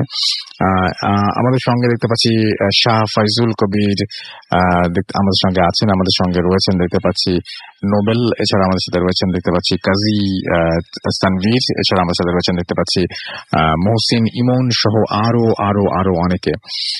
তো যাই হোক, আমাদের সঙ্গে অনেকেই আছেন, এবং আমি যেটা করতে চাই এখন সেটা হচ্ছে যে এখন এখানে ভাই আপনি যিনি আছেন, আমি দেখতে পাচ্ছি যে ড্রাইভিং করছেন, আপনার নামটা আমি অবশ্যই যে জবর ছাড়া আরবি পড়তে পারলাম না, পাই না বলে আপনার নামটা পড়তে পারছি না, বাট আপনাকে অবশ্যই যেটা করতে হবে সেটা হচ্ছে ড্রাইভিং করতে করতে ভূত এফএম শোনাটা আমার মনে হয় যে খুব একটা ভালো আইডিয়া না, সেটা না করলে বেটার।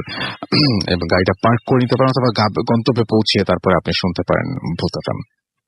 আচ্ছা, এখন যেটা করতে পারি সেটা হচ্ছে যে আমরা সরাসরি ঘটনায় চলে যেতে পারি, এবং আমাদের কিছু আমাদের রেগুলার SMS অনেকে পাঠাচ্ছেন। অনামিকা দেখতে পাচ্ছি আমাদের সঙ্গে আছেন, আমাদের সঙ্গে আছেন দেখতে পাচ্ছি এছাড়াও মৃদুল রহমান কুষ্টিয়া থেকে আমাদের সঙ্গে আছেন, রাফা চট্টগ্রাম থেকে আছেন, হিল্লোল আমাদের সঙ্গে আছেন, হাসিব হাওলাদার আমাদের সাথে আছেন, আমাদের সাথে রয়েছেন আব্দুর রউফ চাপাই থেকে, এছাড়া আমাদের সাথে রয়েছেন নীরব মিরপুর থেকে, সাভার আমাদের সাথে রয়েছেন, সাভার থেকে নিরু, আগে আপনার নাম তারপরে জায়গার নাম বলবেন, নাহলে যে এরকম উল্টাপাল্টা হয়ে যাবে।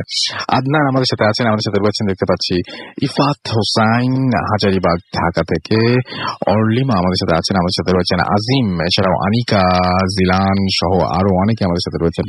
SMS করতে হলে মোবাইলের মেসেজ অপশনে গিয়ে টাইপ করুন ফুর্তি FORTI ফুর্তি, স্পেস দিয়ে লিখুন আপনার নাম, স্পেস দিয়ে আপনার মেসেজ পাঠিয়ে দিন 940 নাম্বারে। চলে আসছে আমাদের পরবর্তী অতিথির কাছে। আপনার নামটা প্লিজ একটু বলবেন, তারপর আপনার ঘটনায় যাবো আমরা। থ্যাংক ইউ আসল ভাই। আমি জয়, বরিশাল থেকে আসছি। এবার ইন্টার এক্সাম দিয়েছি। বর্তমানে আমি ঢাকা ভার্সিটি কোচিং করতেছি। সেই তো ঘটনাটা হলো 2 বছর আগের। হুম হুম তখন আমি ইন্টার ফার্স্ট ইয়ারে পড়তাম। হুম হুম, তো ক্লাস অফ ক্লান খেলার অভ্যাসটা খুব বেশি ছিল, তার জন্য রাত জেগে জেগে ক্লাস অফ ক্লান খেলতাম। আচ্ছা তো এমনই একদিন এক রাতে 2:30 থেকে 3টার মতো বাজে। তো নেক্সট দিন পড়া ছিল, কোচিং ছিল, তার জন্য আমি রাতে ঘুমানোর ট্রাই করবো। এই জন্য ফোনটা চার্জে দিয়ে বাথরুমে গেলাম ঘুমানোর প্রস্তুতি নেবো। তাই বাথরুম থেকে বের হওয়ার পরেই কাহিনীটা শুরু হলো। আমার রুমের জানলা খোলা ছিল অ্যাজ ইউজুয়াল, ফ্যান তখন ছাড়ার দরকার ছিল না, বিকজ তেমন একটা গরম ছিল না। তো দরজাটা খুলে যখন ভিতরে ঢুকলাম, মনে হলো যেন একটা রেফ্রিজারেটরের মধ্যে আমি ঢুকছি। ফ্রিজের মতো ঠান্ডা আবহাওয়া গিয়ে গেছে। জ্যোৎস্না ছিল ভালো, তার জন্য রুমটা ভালো মতো দেখা যেত। সব থেকে ইন্টারেস্টিং জিনিস হলো যেটা আমি রুমে ঢোকার সাথে সাথে দেখলাম, আমার বেডে একজন শুয়ে আছে এবং ফোন টিপতেছে। হুম হুম। ফোনের আলোতে তার ফেসটা সম্পূর্ণ ঠিকভাবে দেখা যাচ্ছিল। কাছে গিয়ে দেখলাম ফেসটা আর কারো না, আমারই। আপনারই ফেস? হ্যাঁ, আমার ফেস, টোটালি আমার ফিগার, আমার ড্রেস আপ, সে শুয়ে শুয়ে ফোন টিপতেছে। তো দেখে আটকে উঠি, বা চিৎকার করতে পারিনি, জায়গায় দাঁড়িয়েছিলাম। এমনকি সেও আমাকে দেখে। Just আমি তাকে যেভাবে তাকিয়ে দিয়েছি, সে আমাকে দিকে সেভাবে তাকিয়ে আছে। সে সাথে সাথে উঠে পড়ে এবং অবাক হয়ে আমাকে জিজ্ঞেস করে, কে তুমি? আমি তখন কোনো অ্যান্সার দিতে পারিনি। সেই সাথে সাথে একটা চিৎকার দিয়ে ওঠে। তবে নিজের চিৎকার যে এতটা ভয়ঙ্কর আমি আগে কোনোদিন দেখিনি, বুঝতেও পারিনি। আমিও চিৎকার দিয়ে উঠি। সাথে সাথে বাসার সবাই ঘুম থেকে উঠে যায়। মা দৌড়ে আসে রুমে। দৌড়ে এসে ওয়েট জিনিসটা হলো, সে দৌড়ে এসে তারা কেউ আমার কাছে আসলো না, মানে আমি ইনভিজিবল ছিলাম। তারা দৌড়ে সেই ফিগারটার কাছে গিয়ে বললো, কি হয়েছে বাবা, তুই চিৎকার করছিস কেন? তো জাস্ট কোনো কিছু বলার শক্তি ছিল না, তাকিয়ে রইলাম। সে জাস্ট আমার দিকে পয়েন্ট করে বললো যে, কে ও? ওকে। সাথে সাথে আমি নোটিস করলাম যে আমি সেন্সলেস হয়ে যাচ্ছি। এরপর সেন্সলেস হয়ে গেলাম। তো জ্ঞান যখন ফিরলো, তখন আমি সামথিং জোনাকি বা ঝিঝি পোকার ডাক শুনতে পাচ্ছিলাম। তখন চোখ মেলে দেখলাম আমি খোলা আকাশের নিচে। আগেই বলেছি আমি বরিশালে থাকি। বরিশালে শ্মশান ঘাটটা যারা দেখছেন তারা বলতে পারেন যে অনেক বড় একটা এরিয়া নিয়ে শ্মশান ঘাটটা, এবং অসংখ্য জায়গায় সমাধি আছে। আর হিন্দুদের সমাধি হয় ছোট আকারে, বাট একটা স্ট্রাকচার করা হয় যেটা 8 থেকে 10 ফিটের মতো বেশি উঁচু করে। আচ্ছা আচ্ছা আচ্ছা, ওখানে আমার জ্ঞান ফিরলো। তো হালকা কাদা কাদা টাইপের মাটির উপর আমি শুয়েছিলাম। তো উঠে দাঁড়ালাম, দেখলাম যে আমার সামনে একটা সমাধি করা, সদ্য করা হয়েছে, সিমেন্টটা শুকায়নি।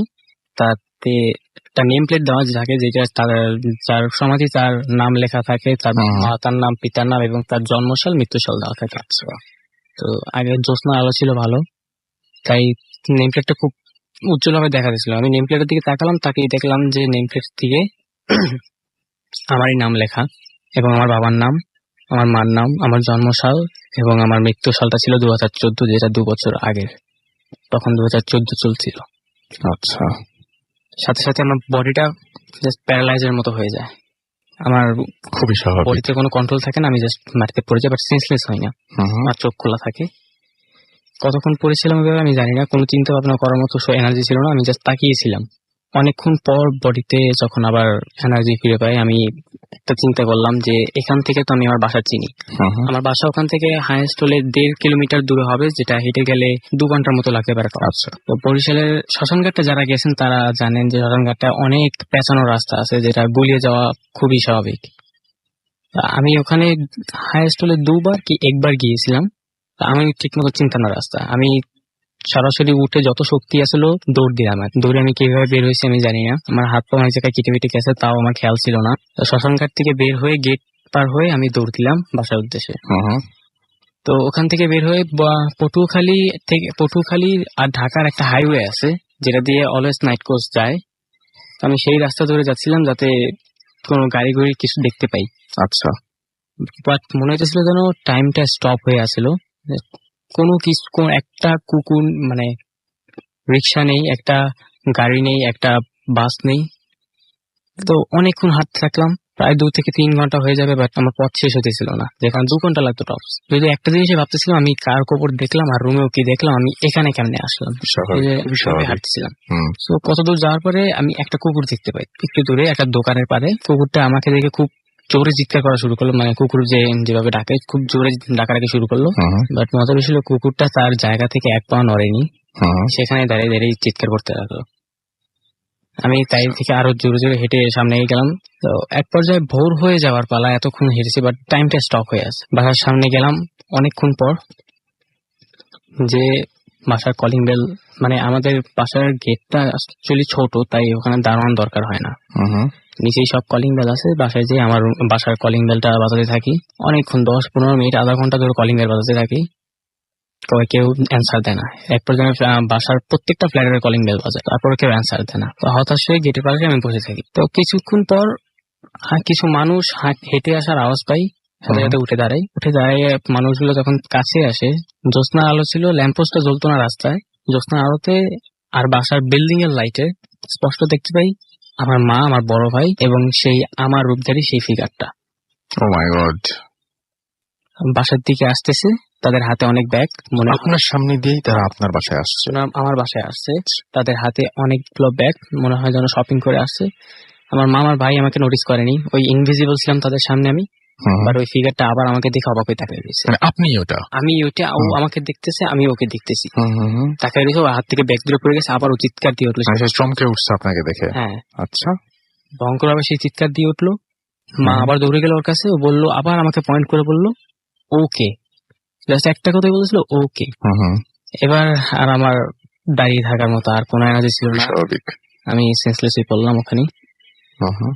তো পরে যখন জ্ঞান ফিরল, তখন আমি আমার রুমে, তখন দিনের আলো ছিল, স্বস্তি ফিল করলাম। জ্ঞান ফেরার পরে পাশে মা ছিল, তখন মা কিছু জিজ্ঞেস করে নাই। সুস্থ হওয়ার পরে তারপর সে জিজ্ঞেস করে যে তোর কি হয়েছিল। আমি অ্যাকচুয়ালি আগে জানতে চাইছি যে আমার কি হয়েছিল, তোমরা আমাকে কোথায় পাইছো। তখন সে বলল তার ভোরবেলা ওঠার একটা অভ্যাস আছে, সে 6টার সময় ঘুম থেকে উঠে যায়, উঠে আমার রুমে আসে, রুমে এসে জানলা দরজা সবগুলো খুলে দেয়, সকাল আমার পড়া থাকে যাতে আমাকে ঘুম থেকে উঠাতে পারে। তো অ্যাজ ইউজুয়াল সেদিনও আমার রুমে আসলো, এসে আমাকে রুমে পায় নাই, মনে করছে বাথরুমে, বা বাথরুমেও ছিলাম না, আমার ফোনটা দেওয়া ছিল চার্জে, তাই ফোন দিয়েও পাওয়া যায়। বাসার দরজা ভিতর থেকে লাগানো ছিল, যেভাবে লাগিয়ে দেয় রাত্রেবেলা। তো এক পর্যায়ে পাশের বাসার এক আঙ্কেল, যে ভোরবেলা অফিসে যায়, তো সেই আমাদের বিল্ডিং এ সবার আগে বের হয়। আচ্ছা। সে বাসা থেকে বের হওয়ার সময় দেখছে গেট ভিতর থেকে তালা মারা, গেটের ওপারে আমি পড়ে আছি ব্লিডিং অবস্থায়, হাত পা কেটে গেছে, ব্লিডিং অবস্থায় আমি পড়ে আছি। তো সে গেট খুলে আমাকে ভিতর নিয়ে আসে, বাসায় সবাইকে ডাকে। পরে আমার শরীরে বিভিন্ন জায়গায় ফ্র্যাকচার হয়ে যায়, কবজিতে এখনো ফ্র্যাকচার আছে। তারপর আসলে আমি ভাবতে চাইছিলাম এটা স্বপ্ন হবে, আমি এটা মানিতে চাইছিলাম যে এটা স্বপ্ন হতে পারে। যদি স্বপ্ন হইতো, বাসার দরজার ভিতর থেকে লাগানো, গেটের ভিতর থেকে লাগানো, আমি কিভাবে বাইরে গেলাম? হ্যাঁ সেটাই। আর সবচেয়ে বড় কথা যে আপনার ইনজুরি গুলো ছিল না। আর আপনার লাইফে তো এর আগে কোনো ঘটনা ঘটেনি? এর আগে আমার অন্য একটা সমস্যা ছিল, এই ধরনের কোনো সমস্যা হয় নাই। এবং এই সমস্যা কি সমাধান হয়েছে এখনো? আমি অ্যাকচুয়ালি আমার মাকে আজ পর্যন্ত এই বিষয়টা টোটালি খুলে শেয়ার করিনি, আজকে সবার সাথে শেয়ার করলাম। মাকে আমি অন্যভাবে শেয়ার করিনি, সেটা আমি বলতে চাইনি। কেন শেয়ার করেননি মাকে, আমাকে একটু বলেন না। অ্যাকচুয়ালি আমার মা আমার অনেক বেশি কেয়ার করে। চিন্তা করবেন এবং অনেক কেয়ার করবেন। এবং কখনো কি এরকম মনে হয়েছে যে না শেয়ার করলে অবিশ্বাসও করতে পারেন, এরকম মনে হয়েছে? হ্যাঁ, প্রথম মনে হয়েছিল অবিশ্বাসও করতে পারবে, বাট আমার আগেও একটা প্রবলেম ছিল, যেটা আমার মা অনেক দৌড়াদৌড়ি করে আমাকে ঠিক করাইছে। এই জন্য সেকেন্ড টাইম। এটা আপনার প্রথম প্রবলেম না? এর আগের প্রবলেমটা কি ধরনের ছিল, কি ছোট্ট করে যদি বলতেন, মানে ঘটনা বলতে হবে না, কি ধরনের প্রবলেম ছিল? আমার সাইডে কেউ একজন অলওয়েজ হাঁটতো, ডান সাইডে। এটা আপনি বুঝতে পারতাম? মাঝে মাঝে দেখতে পারতাম, বাট স্পষ্ট না। সব সময় দেখতে পেতেন না? দিনে রাতে কোনো ব্যাপার না? সব সময়। কিভাবে অনুভব করতেন? পাশে হাঁটছে কেউ এরকম নাকি? হ্যাঁ, হাঁটছে, মানে মানুষের দৃষ্টি তো 360 অ্যাঙ্গেল টোটালি ক্লিয়ার দেখতে পারে না। আমার সাইড থেকে কেউ হাঁটলে আমি তাকে বুঝতে পারবো, বা তার ফিগারটা হালকা দেখতে পাবো। রাইট। কোন সাইডে বলেন তো? ডান সাইডে? ডান সাইডে। ডান সাইডে। আচ্ছা, সেই কোনদিন কোনো ক্ষতি টতি করেছিল আপনার কখনো? না, কোনো ক্ষতি করে না। কখনো কোনো ক্ষতি করে না? জাস্ট হাঁটতো অলওয়েজ। আমি মাঝে মাঝে ভয় পেতাম, প্রথম ভয় পেতাম, আস্তে আস্তে অভ্যাস হয়ে যায়। পরে আমি তারপর একদিন জানাই মাকে, তখন মা খুব ফ্রিক আউট হয়ে যায়। তারপর অনেক দৌড়াদৌড়ি করে এই জিনিসটা, প্রবলেমটা আস্তে আস্তে কমে যায়। অনেক ওঝা, অনেক পানি পড়া, এবং সেই সমস্যার সমাধান হয়েছে। ওকে, অনেক ধন্যবাদ। এবং আপনার যে ঘটনাটা, সে ঘটনাটা অনেক বেশি স্পেশাল ছিল। এই ধরনের ঘটনা আসলে পাওয়া যায় না। এই ধরনের ঘটনা মানে নিজেকে নিজে দেখার মতন ঘটনা হয়তো আছে। অনেকে দেখেন যে নিজের লাশ হয়ে শুয়ে আছেন, সেই জিনিসটাই নিজে দেখলেন হয়তো, বা অনেকে দেখেন যে আহ, মানে খাটের পাশে তিনি আরেকজন শুয়ে আছেন। বাট এই যে আমি আমাকে দেখছি এবং আমাকে দেখে আমি বুঝতে পারছি যে যে আমি আমার মায়ের সঙ্গে আছি সেই আমি আসলে আমি না, যে আমি সেই আমিকে দেখছি সেই আমি হচ্ছে আমি। এবং মায়ের সঙ্গে আসার সময় সেই আমি আমাকে দেখে চমকে যাচ্ছে, মানে এই ব্যাপারটা দুজনের মুখোমুখি হয়ে যাওয়া, একজনের আরেকজনকে দেখে চমকে ওঠা, এই ব্যাপারগুলো কি অদ্ভুত না? আমার তো মনে হয় যে খুবই অদ্ভুত, এবং আপনাদের কাছে নিশ্চয়ই আরো বেশি অদ্ভুত লেগেছে। আমরিন আমাদের মালিবাগ থেকে দেখছেন স্টোরি ওয়াজ অসম, তাই হওয়া উচিত আসলে। আমাদেরকে এছাড়াও দেখতে পাচ্ছি ইউবি রাতা, রূপ, রিপন, মাধবী ঈশ্বরগঞ্জ থেকে আমাদের সঙ্গে রয়েছেন। আমাদের সাথে আছেন অনন্যা, মেহেদি এবং আফজাল তালতলা থেকে। এবং তিনি বলছেন যে তার SMS পড়া হয় না, তো পড়ে ফেললাম আপনার SMS। রূপম মোহাম্মদপুর থেকে লিখছেন লাস্ট স্টোরিটা অথেন্টিক মনে হচ্ছে না। কোন দিক দিয়ে অথেন্টিক মনে হচ্ছে না আপনার একটু যদি আমাকে বলতেন। মানে নিশ্চয়ই আপনি কোনো প্রমাণ পেয়েছেন বা নিশ্চয়ই আপনি কোনো আপনার কাছে কোনো লজিক আছে, সেই লজিকটা আমাকে একটু কাইন্ডলি যদি দিতেন তাহলে খুব ভালো হতো। মানে ব্যাপারটা হচ্ছে কি যে যে সমস্ত জিনিস আমরা বিশ্বাস করি না, যে সমস্ত জিনিস শুধুমাত্র বিশ্বাস করি, সেই সমস্ত জিনিসের কোনো লজিক খাটে না। হ্যাঁ, এখন ব্যাপারটা হচ্ছে যে আসলে কোনো লজিক খাটে না কিন্তু। আমি মানে আপনার কাছে কোন একটা জিনিস সুন্দর লাগছে, এটা আপনি লজিক দিয়ে বোঝাবেন কিভাবে? বা আপনি কাউকে বিশ্বাস করছেন, যখন কোনো কিছু বিশ্বাস করেন তখন সেটার উপরে মানে এই জিনিসটা আপনি কোন একটা মানে আমি আসলে এখন এখানে কথা বলতে গেলে অনেক কথা বলতে হবে, তো সেই কথা বললাম না। বাট আমি যেটা বলি যে বিশ্বাসের সাথে কোনো সময় বিশ্বাস যেটা করেন সেটা কোনো সময় প্রমাণ করতে চাইবেন না। যেটা বিশ্বাস সেটা বিশ্বাসের মধ্যে থাকবে, যেটাতে প্রমাণ করার দরকার থাকবে সেটাতে বিশ্বাস করার দরকার নেই, প্রমাণ করে করে চলবেন। প্রমাণ করবেন, বুঝবেন, তারপরে মানে মাথা দিয়ে চলবেন। আর যেটা বিশ্বাস করবেন সেটা বিশ্বাসই করবেন। আমাদেরকে এছাড়াও পায়েল SMS করেছেন, কাশফি আমাদের SMS করেছেন, সুপ্তি এবং অপূর্ব আমাদের SMS করেছেন, জয়নুল আমাদের SMS করেছেন, আকাশ আমাদের SMS করেছেন, জয়া আছেন আমাদের সাথে, অনিক আছেন আমাদের সঙ্গে, অপু আছেন আমাদের সঙ্গে, আমাদের সাথে রয়েছেন মৃদুল সহ আরো অনেকে। একটা মানুষের যখন কোনো প্রবলেম হয় সেটা হচ্ছে দুটো জিনিস হতে পারে, একটা হচ্ছে সত্যি তার সাথে সাথে ঘটছে, অথবা আরেকটা হতে পারে তার কোনো মানে কোনো ধরনের কোনো ডিসঅর্ডার হয়েছে আর কি। এটা হতেই পারে, ডাক্তারের সাথে পরামর্শ করতে হতে পারে, সেটা তো হতে পারে। কিন্তু আমি আসলে সত্যি কথা বলি কি যে একটা জিনিস কি জানেন, যে যখন আমরা কাউকে জাজ করি একটা জিনিস আমরা ভুলে যাই, সেটা হচ্ছে আমি তখন আমার স্ট্যান্ডার্ড দিয়ে ওকে জাজ করছি, which is very wrong, তাই না? যাই হোক, আমরা চলে যাব আমাদের পরবর্তী অতিথির কাছে। তার আগে একটা অবশ্যই ইমেল পড়ে আসতে চাই, আর সেই ইমেলটিও পাঠিয়েছেন আমাদের আরো একজন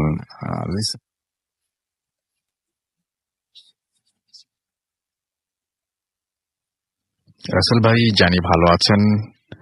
আমি সিলেট থেকে রাজু বলছি, স্টুডিওতে আসতে পারবো না বলে ইমেল করলাম। আমার নিজের কোনো কম্পিউটার না থাকায় দোকান থেকে ইমেলটা পাঠালাম।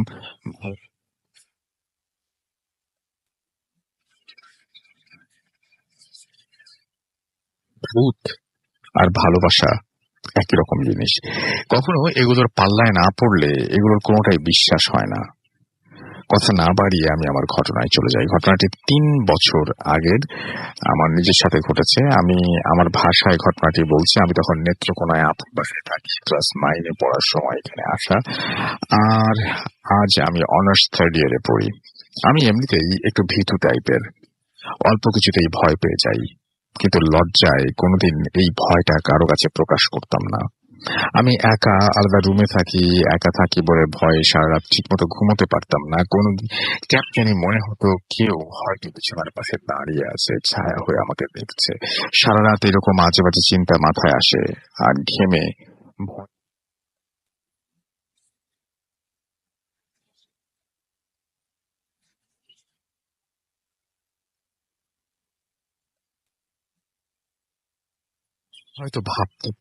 কেউ হয়তো ভাবতে পারে সারাক্ষণ ভয়ে থাকি বলে আমার এটা হ্যালুসিনেশন হয়েছে, কিন্তু আমি স্পর্শের অনুভূতির পরদিন সকালে ঘটনাটির চিহ্ন প্রমাণও পেয়েছি।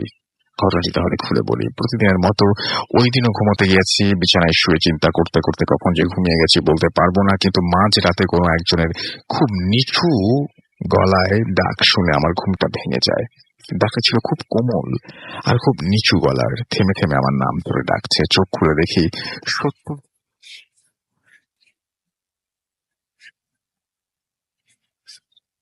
আর তার গায়ের রঙও ছিল সাদা। সে আমার দিকে তাকিয়ে মিষ্টি হেসে বলল, তুই তো একা থাকতে ভয় পাস।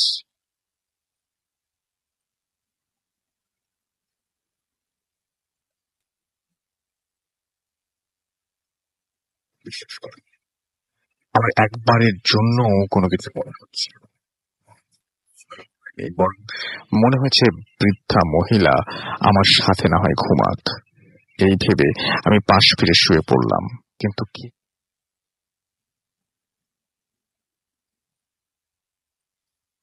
চিন্তায় আসলো না।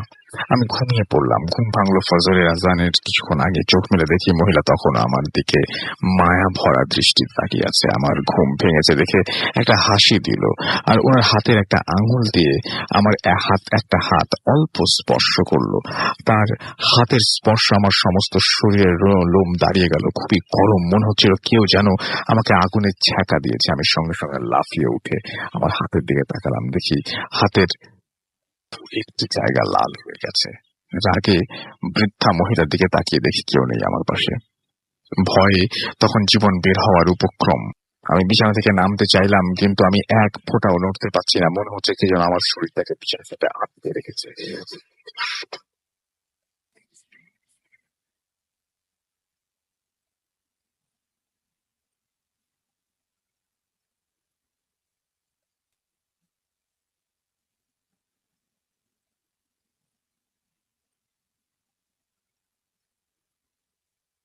সকাল অবধি লাইট জ্বেলে বসেই রইলাম। সকালে হাতের কিছুটা অংশ দেখে আপুর কাছে জানতে চাইলো, আমার কাছে জানতে চাইলো। আমি মিথ্যা করে এড়িয়ে গেলাম, কারণ আমি জানি রাতের ঘটনা কোনোভাবে আপু বিশ্বাস করবে না, বরং আমাকে বকাঝকা করবে। আজ পর্যন্ত রাতে আমি ঘুমোই।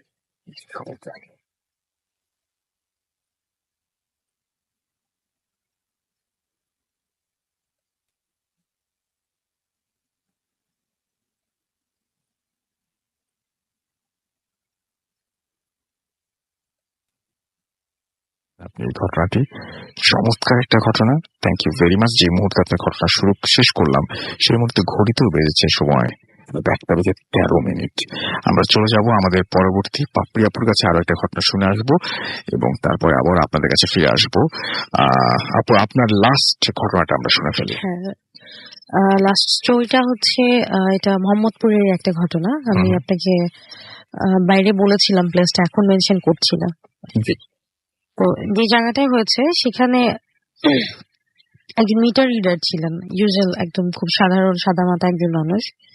উনি সবার বাসায় মিটার রিডিং করে, এভাবে যায় আসে। তো একজন মিটার রিডারের ক্ষমতা কতটুকু হতে পারে সেটাই বলছি। উনি হঠাৎ করে বাড়ির কাজে হাত দেয়, এবং বাড়িটা কিভাবে নেয় সেটা, উনি যেখানে যায় এর মধ্যে একটা বাসা ওনার পছন্দ হয়। বাসাটার মধ্যে যিনি থাকেন, মানে যিনি ল্যান্ড ওনার, উনি একটু আপনার ইকোনমিক্যাল এন্ড সোশ্যালি একটু উইক থাকে এবং ফল করতে থাকে যে কোনো কারণে, কিন্তু উনি বাড়িটা বিক্রি করতে পারে না কোনো বিশেষ কারণে, যার কারণে ওনার সলভেন্সিও আসে না। তো সেই মিটার রিডারের চোখ পড়ে এবং তার সাথে অনেক ধরনের লোকজনের চেনা জানা ছিল। সে এক প্রকার জোর করেই এই বাড়িটা মানে নিজে নিয়ে নিতে চায় এবং নামমাত্র মূল্যে তার কাছ থেকে সেটা নিতে চায়।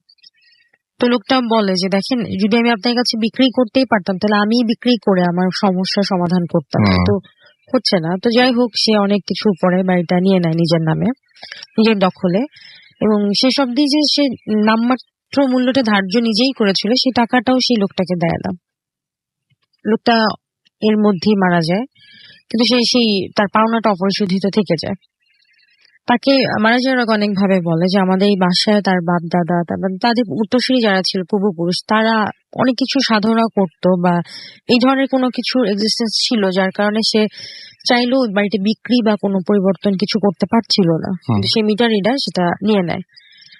তো যখন সে সেখানে কাজে হাত দেয় তখন তার বেশ কিছু প্রবলেম স্টার্ট হয় তার ফ্যামিলিতে। তাকে স্বপ্ন দেখানো হয়, টুকটাক হতেই থাকে, কিন্তু সে লোভে পড়ে যায়। কারণ একটা মিটার রিডার একটা বাড়ি কেনা এবং ঢাকা শহরের বাড়ি করা এরকম একটা প্রমিনেন্ট প্লেসে কোয়াইট এফোর্ট। সে মানে অন্যায়ের মধ্যে পড়ে যায় এবং লোভ তাকে পেয়ে বসে। এরপরে সে বাড়ির কাজে হাত দেয়। হাত দেওয়ার পরে ওনার সমস্যাগুলো আর বাড়তে থাকে। তখন উনি যে কোনো এরকমই একজন কার সাথে ডিসকাস করে একজন ওঝা নিয়ে আসে। উনি আসার পরে বলে যে হ্যাঁ জায়গাটাতে প্রবলেম আছে, তাহলে এক কাজ করেন। উনি এখানেও টেকনিক খাটায়।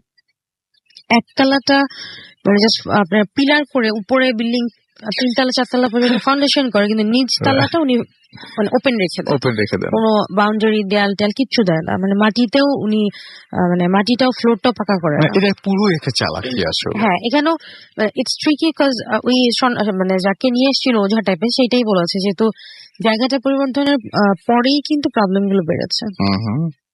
তো যাক, উনি ওই 2-3 তলায় করে যায় এবং উনি নিজে উঠে। তো এরপরে উনার মনে হয় যে সবকিছু যেহেতু এখন পর্যন্ত টলারেবল, উনি কিন্তু অসুস্থ, কিন্তু লোভ উনা কেমন ভাবে পেয়ে বসে, উনি সেই জায়গাতে একটা সময় ঘর করার চিন্তা করে এবং সেই ওঝাকে আবার ডেকে নিয়ে আসে। তো তাদের একজন উনি বলে যে এখানে অনেক ধরনের জিন সাধনা হতো, ভালো মন্দ অনেক কিছুই হতে পারে। তো সেই জিনটাকে যে কোনো একজনকে হয়তো বা বন্দি করতে পারে এবং বলা হয় যে বন্দি করে হয়তো বোতল বা কিছুর মাধ্যমে ভরে যখন পিলারগুলো যেগুলো মেইন বিম দেওয়া হয় বাড়ির, সেগুলোর এক্সট্রা 2-3টে বিম বাড়ানো হয় এবং ওই হাফ রেডি অবস্থা ওটার ভেতরে সে বোতল বা কিছুতে যেটাতে জিনটা বন্দি করা হয়, ওইটার ভেতরে দিয়ে ঢালাই করে দেওয়া হয়। এবং তখন শুধু সেই ওঝা, ওই মিটার রিডার যিনি ছিলেন আর 2-1জন ছাড়া ওখানে সবাইকে বের করে দেওয়া হয়, দেয়াল টেয়াল তুলে ফেলে। এবং উনি এটা হয়ে যাওয়ার পর সেদিনই উনি রাতে স্বপ্ন দেখে যে উনি আর বাঁচবে না, কারণ উনি যেটা করেছে সেটা পুরো একটা ফ্যামিলির উপর, মানে জিনদের ফ্যামিলি বা কিছু হয়তো সেখানে এক্সিস্ট করছিল, তাদের উপর হামলা করেছে এবং তার ফ্যামিলিকেও নির্বংশ করে দেওয়া হবে। এবং এই কথাটা উনি মারা যাওয়ার আগে সে মিটার রিডার বলে যায় যে এই ঘটনাগুলো আমি করেছি, এখন তার ফিরে আসার কোনো উপায় নাই। সে যেহেতু ক্ষতি করে ফেলেছে অলমোস্ট, আর তার লোভের কাছে সে এতটাই বশীভূত হয়ে গিয়েছিল, খুব র্যাপিডলি 11 দিন বা 15 দিনের মাথায় সেই ভদ্রলোক মারা যায়। এত মানে দ্রুত, খুব দ্রুত, এবং রক্তবমি তার হচ্ছিল, যে রোগ ধরা পড়েছিল কিনা আমরা অত কিছু জানি না, মানে খুব র্যাপিডলি সে মারা যায়। এবং ওই বছরই তার মেয়ে পরীক্ষা দিয়েছিল ম্যাট্রিক, উনি ফার্স্ট ডিভিশনে আপনার তখন লেটার স্ট্যান্ড করা, মানে খুব ভালো ট্যালেন্টেড স্টুডেন্ট ছিল। সেই মানুষই 2-3 মাসের মাথায় পাগল হয়ে যায়, রাস্তায় রাস্তায় ঘুরছে, একটা মাত্র মেয়ে।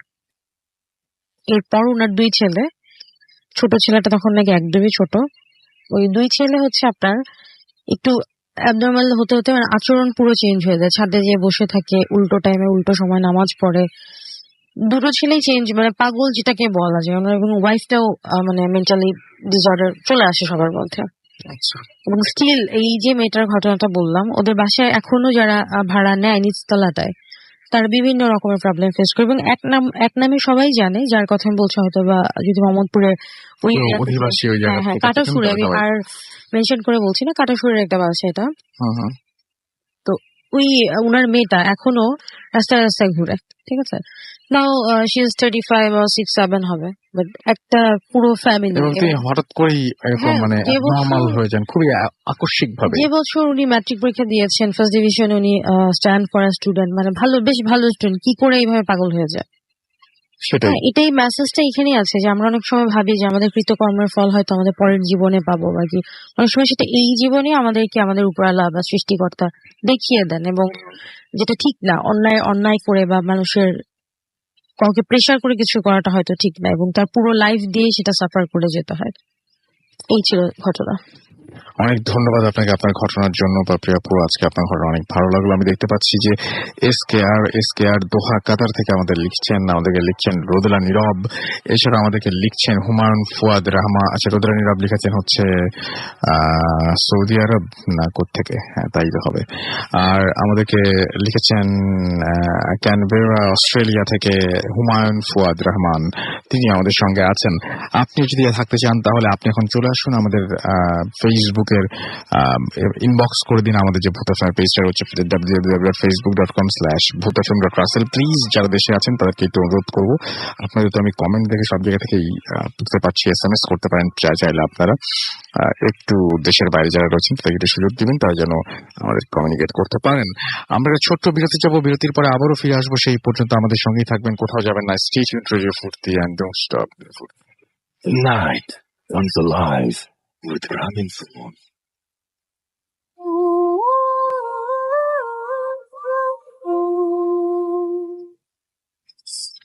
সুপ্রসন্না ব্যানার্জি আমাদের লিখেছেন পুনে ইন্ডিয়া থেকে যে আজকের ঘটনাগুলো অনেক ভালো হচ্ছে।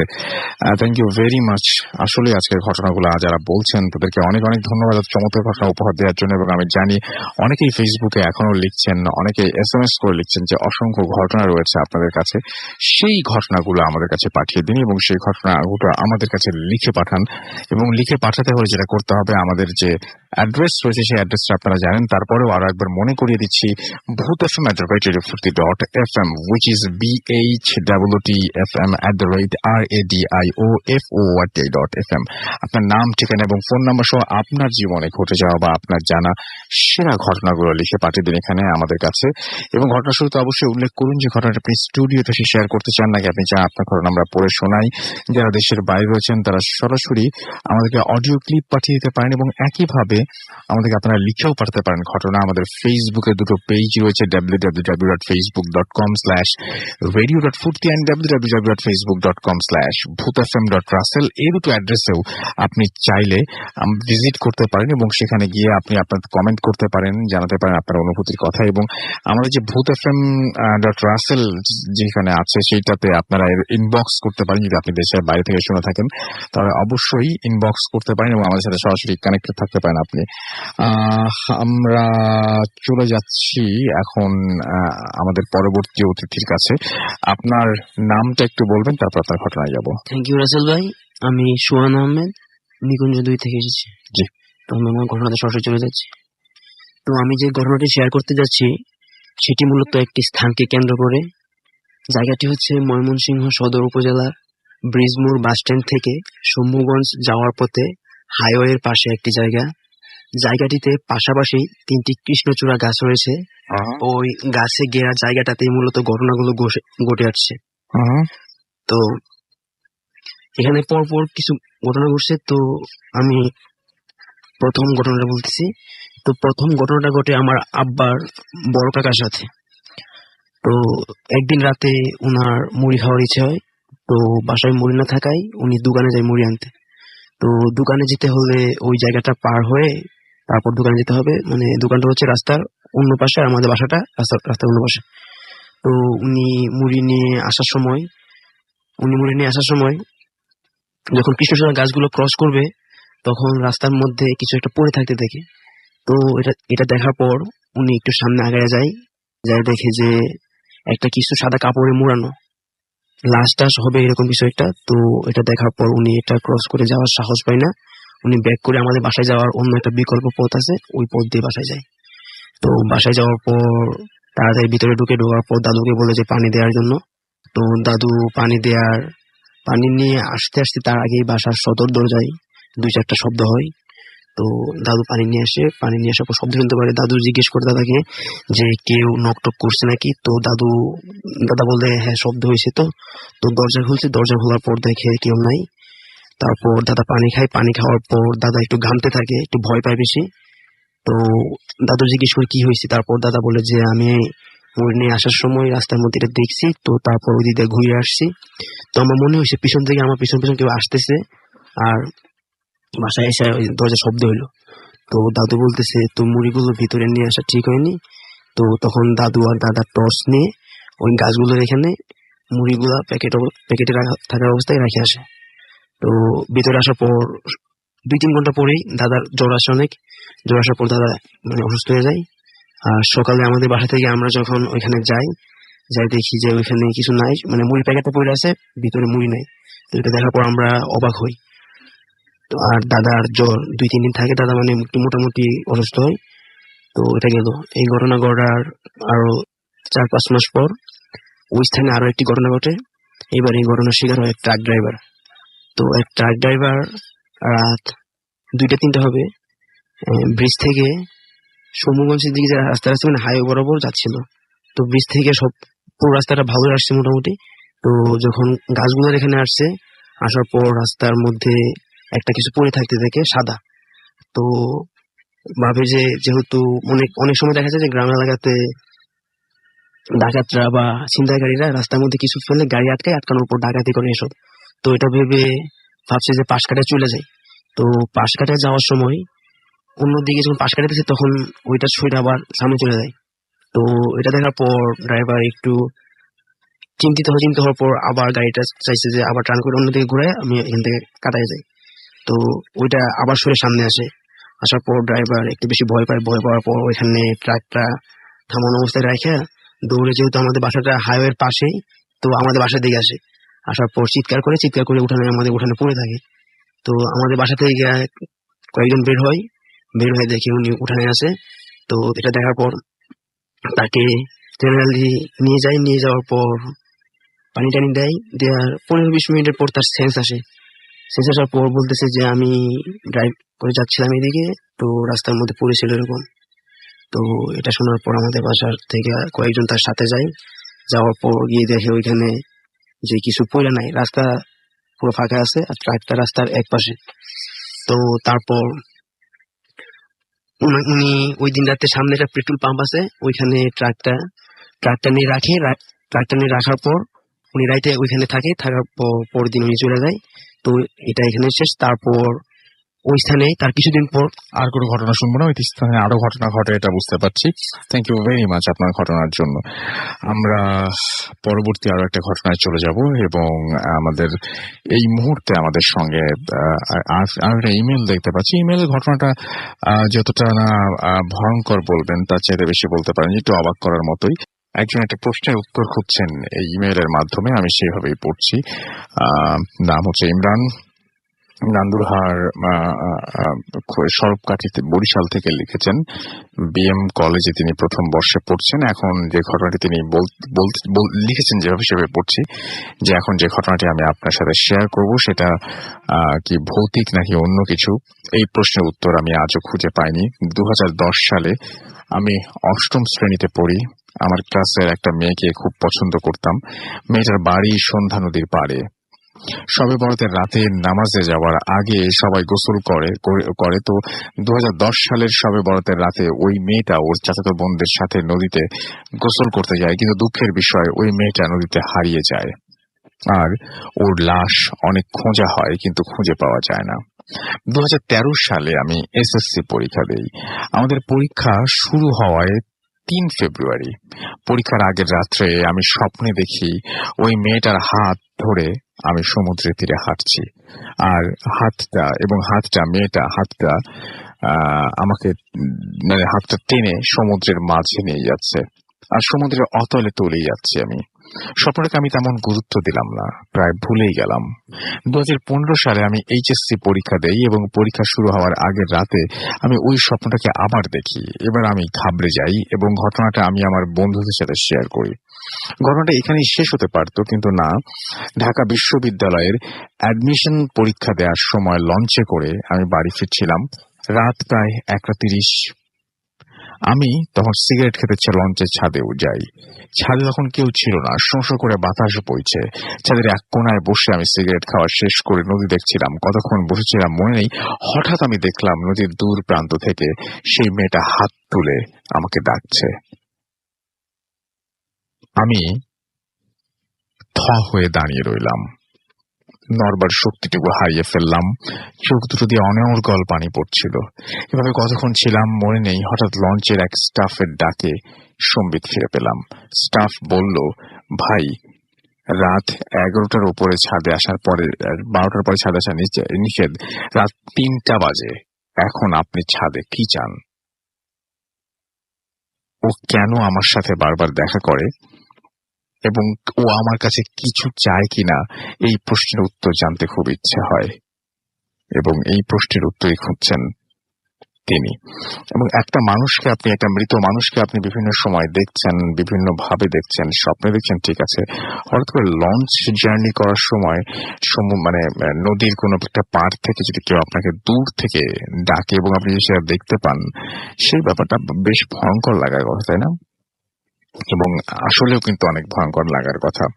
মানে পুরোপুরি হয়তো অন্ধকারে বুঝবেন না, কিন্তু আপনি তো বুঝবেন, উপলব্ধি করতে পারবেন যে এটা সেই মেয়ে, আমার স্বপ্নে দেখা সেই মেয়ে যাকে আমি চিনি, যে কিনা মারা গিয়েছে এবং সে এখন আমাকে ডাকছে। খুবই অদ্ভুত ঘটনা। আমি দেখতে পাচ্ছি যে আমাদের এইখানে অনেকেই এখনো পারভেজ যেমন লিখেছেন মুর্শিদাবাদ ইন্ডিয়া থেকে, আমি ভূত এফএম শুনতে ভালো লাগছে আমার, প্রতিদিনই পাঠান, অনেকেই আছেন যে প্রতিদিন পাঠান এবং আজকেও পাঠাচ্ছেন ঠিক একইভাবে এবং বিভিন্ন জায়গা থেকেই পাঠাচ্ছেন। আমাদের সাথে আছেন দেখতে পাচ্ছি এই মুহূর্তে আরো অনেকেই, সেই প্রসঙ্গে পরে আসি। কিছু আমি দেখাচ্ছি যে ফুর্তির যে আমাদের যে পেজটা রয়েছে সেই পেজে কারা আছেন এবং কারা কমেন্ট করছেন একটু পড়ে ফেলি। এবং আজকে আমরা ফুর্তি www.facebook.com/radio.furti এই পেজে ছবি আপলোড করার পরে যারা কমেন্ট করেছেন তাদের মধ্যে অনেকেই এখনো পর্যন্ত আমাদের সঙ্গে আছেন এবং আমি তাদের নাম একটু পড়ার চেষ্টা করছি। সবার তো কথা বলতে পারবো না কারণ আরো ঘটনা বাকি আছে।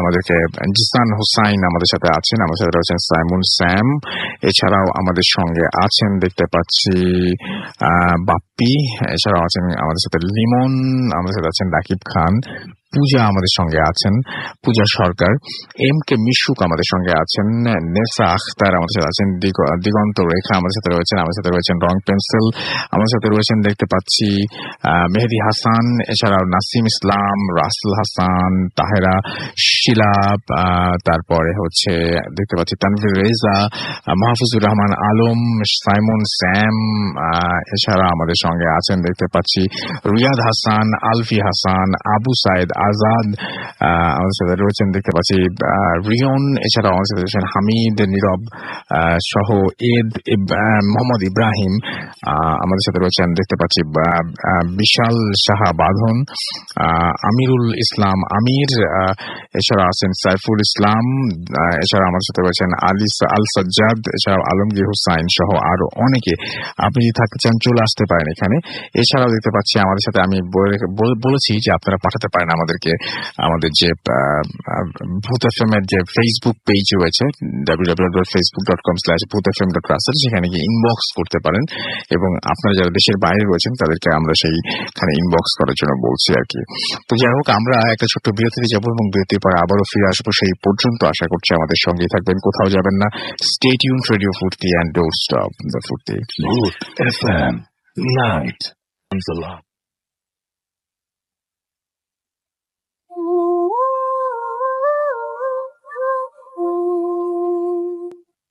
স্বাগত লিখছেন ক্যালিফোর্নিয়া থেকে। স্বাগত, আপনার এসএমএসটা আমি পড়লাম, আজকের ঘটনাগুলো অস্থির লাগছে, পড়লাম, খুব বেশি কি লাভ হলো জানি না, কিন্তু আপনি যে খুলনা থেকে বসে লিখছেন যে আপনি ক্যালিফোর্নিয়া থেকে লিখছেন, এইটাতে এটা ঠিক না। মানে আমি যে আপনার নামটা পড়লাম, আপনার মেসেজটা পড়লাম, আপনার কিচ্ছু যাবে আসবে না সত্যি, কিন্তু এই যে আপনি একটা ভুল বা মিথ্যা একটা কথা বললেন, এইটার প্রভাব কিন্তু আপনার জীবনে পড়বে। এরকম এভাবে ছোট ছোট ছোট ছোট ব্যাপারে আপনি দেখবেন যে কম্প্রোমাইজ করতে করতে একটা সময় অনেক বড় ভুলের দিকে আপনি এগিয়ে গেছেন। প্লিজ, এটা আমরা চলে যাব আমাদের পরবর্তী অতিথির কাছে, তার ঘটনা। আপনার নামটা প্লিজ একটু বলবেন, তারপর আপনার ঘটনায় যাব আমরা। ঠিক আছে ভাইয়া, আমি হাসিবুল হাসান বিজয়, যাত্রাবাড়ি মাতোয়াইল ইসলামনগর থেকে আসছি। তো বলা যায় এটা সেকেন্ড পার্ট। তো ফার্স্ট পার্ট কিছুদিন আগে যখন ভূতে আসছিলাম, তো যাওয়ার পর অনেকে অনেক কিছু বলে যে কি ঘটনা গিয়েছিলে বা কি হয়েছিল তোমার সাথে। তো যখন আমি বললাম এরকম এরকম, তো শোনার পর বললো যে হ্যাঁ আমরাও দেখেছি, বা আমার আন্টি বা আমাদের বাসার আশেপাশে অনেকে অনেক কিছু দেখেছে। তো এটা আমাকে বলার পর অনেকেই বলে। তো দেন কিছুদিন পর বারান্দায় বসে গিটার প্র্যাকটিস করছিলাম। তো হঠাৎ ঘুম আসলো। ঘুম আসার পর আমি গিটারটা রেখে জাস্ট টেবিলের উপর রেখে আমি রুমে চলে আসলাম। তো ওয়াশরুমে গেলাম। ওয়াশরুমে যাওয়ার পর ফ্রেশ হয়ে যখন রুমে শুতে আসলাম, বেডে যাব, দেখলাম যে কিছু একটা আওয়াজ হলো। তখন বুঝতে পারলাম যে আমার গিটারটা হয়তো পড়ে গেছে। তো যখন জানলার দিকে তাকালাম, পর্দা লাগানো ছিল, মনে হচ্ছিল যে পর্দার ব্যাপারে কিছু একটা দাঁড়িয়ে আছে। তো শেয়ারও ছিল এরকম যে বোঝা যাচ্ছিল না আপনার মনে হচ্ছিল? না, বোঝা যাচ্ছিল। ফার্স্ট এটা কনফিউজ ছিলাম, তারপর যখন দেখলাম তখন এটাকে আমি ভাবলাম যে এটা আমার ভুল হচ্ছে। তো যখন গ্লাসটা খুলে দিলাম যে কিছুই নেই, দেন আরেকদিন আপনার ঠিক এরকম গিটার প্র্যাকটিস করছি। তো প্র্যাকটিস করার পর এর সাথে কথা বললাম, কথা বলার পর ঠিক রুমে চলে আসলাম। তো রুমে চলে আসার পর যখন আবার বারান্দায় গেলাম গিটারটা প্যাক করে, তখন চোখটা গেল আমার ছাদের দিকে, যে ছাদে কিছু একটা দাঁড়িয়ে আছে কর্নারে। তো আমাদের বাসাটা 3 তলা, আমার রুমটাও 3 তলায়, আপনার পশ্চিম দিকে। তো পশ্চিম দিক থেকে উত্তর দিকে কর্নারের জায়গাটা দেখা যায়। তো দেখলাম যে কিছু একটা দাঁড়িয়ে আছে। তো আমাদের ছাদে ভাড়াটিয়া এত রাত্রে যাবার প্রশ্রয় আছে না, যেটা কথা হচ্ছে যে আমাদের বাসার চাবি একটাই ছাদের, সেটাই আমাদের কাছে থাকে। তো তখন একটু ভয় করলো, রুমে চলে আসলাম। যখন রুমে ঢুকবো, বারান্দার দরজাটা ওপেন করলাম, দেখলাম যে সেই জিনিসটা আমার রুমে বেডের পাশে দাঁড়িয়ে আছে। তো দেখে সাথে সাথে আমার হাতের সামনে রুমের বারান্দার ইয়েটা ছিল, সুইচটা ছিল, সুইচটা ওপেন করলাম, সরি অন করলাম। অন করার পর দেখলাম যে কিছু নেই। তো ভাবলাম হয়তো এটা আমার ভুল বা হ্যালোসিনেশন। তো শুয়ে পড়লাম। ওদের আর ঘুম আসছিল না, ঘুমাতে পারলামই না। তারপর যখন সকাল 4টা কিংবা 4:30, তখন হৃদয় ভাই আমাকে নক করলো যে এত সকালে তুমি এফবিতে কি? তখন ওনাকে রিপ্লাই করলাম যে ভাই আমি খুব ভয় পেয়েছি। তো উনি বললো ভাই সেম আমিও। তো আমি ভাবছি উনি ওর সাথে মজা করতেছে, কারণ এফএম এ আসার পর থেকে আপনার এখান থেকে যে মজাটা হয় তো এরকম। তো হৃদয় ভাই আমাকে বললো যে ভাই আমি খুব ভয় পেয়েছি, কিছু একটা দেখলাম। তো আমি বললাম যে কি দেখলেন? উনি আমাকে যখন একটু বললাম যে এখন এফবিতে না, আপনি ওকে লাইভ বললেন। তারপর ওর সাথে আমার দেখা হলো। বললো যে ভাই রাত্রে যখন ঘুমাইছিলাম তোমার মশারি টাঙিয়ে ঘুমিয়েছিলাম, তো হঠাৎ কিছু একটা আমার হাত ধরে তোমার টান দিল। তো খুব ভয় পেয়ে গেলাম, আমি হয়েছিলাম যে কি। তখন চোখটা তোমার চোখ করে দেখলাম যে খুবই কালো, বড় বড় চুল, বড় হাত ছিল।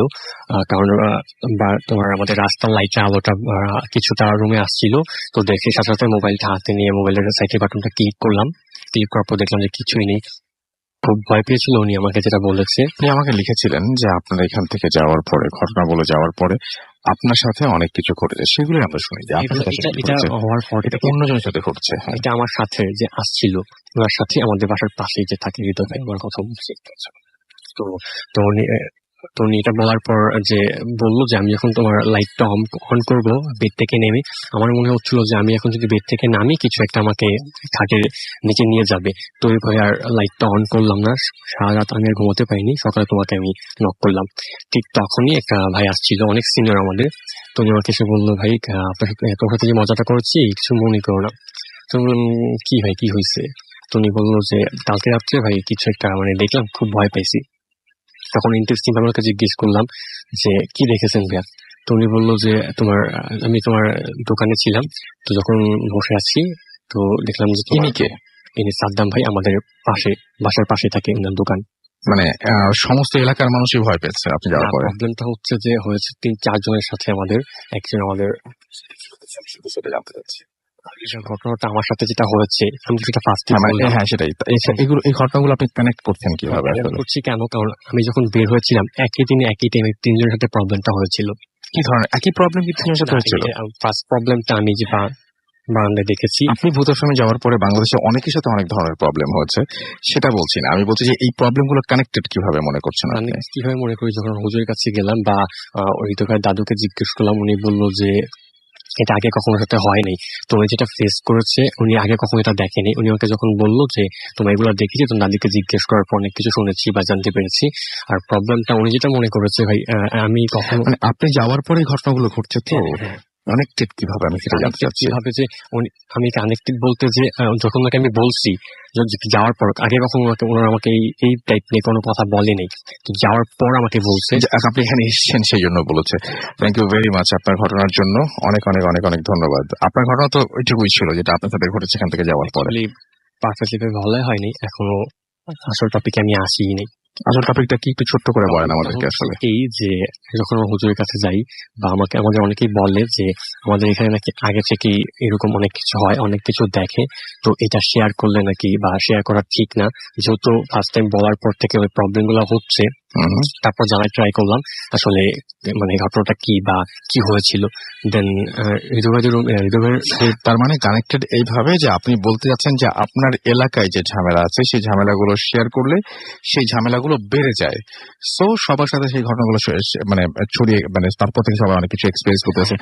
এটা বলতে চাচ্ছেন? এমনটাই যে আমাদের পাশে যে নিশ্চয় থাকে ভাইয়া, তো উনি 5 ওয়াক্ত নামাজ পড়ে। সো উনি আমাকে যেটা বলেছে যে আগে তোমার এরকম কিছু কখনো ফেস করিনি, বাট কালকে রাত্রে আগের দিন আমি যেদিন যেটা দেখি তো এর আগের দিন দেখেছিলাম যা। তো উনি আমাকে এটা তখন বলে, আমি বলার পর। ওকে, থ্যাংক ইউ ভেরি মাচ।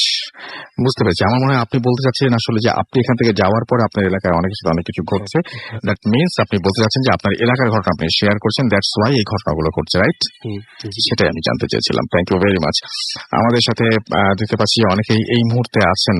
আমার মাহফুজ জিসান আমাদের সাথে রয়েছেন, সৌদি আরব থেকে তিনি আছেন, এবং আমাদের সাথে দেখতে পাচ্ছি আরো অনেকেই এই মুহূর্তে SMS করছেন আমাদেরকে। নিলয় মুন আমাদেরকে লিখেছেন, এছাড়া আমাদেরকে সুমন ফার্মগেট থেকে SMS করেছেন। মিথিলা আমাদের সাথে আছেন, সেকেন্ড স্টোরিটা তার কাছে সবচেয়ে বেশি ভালো লেগেছে।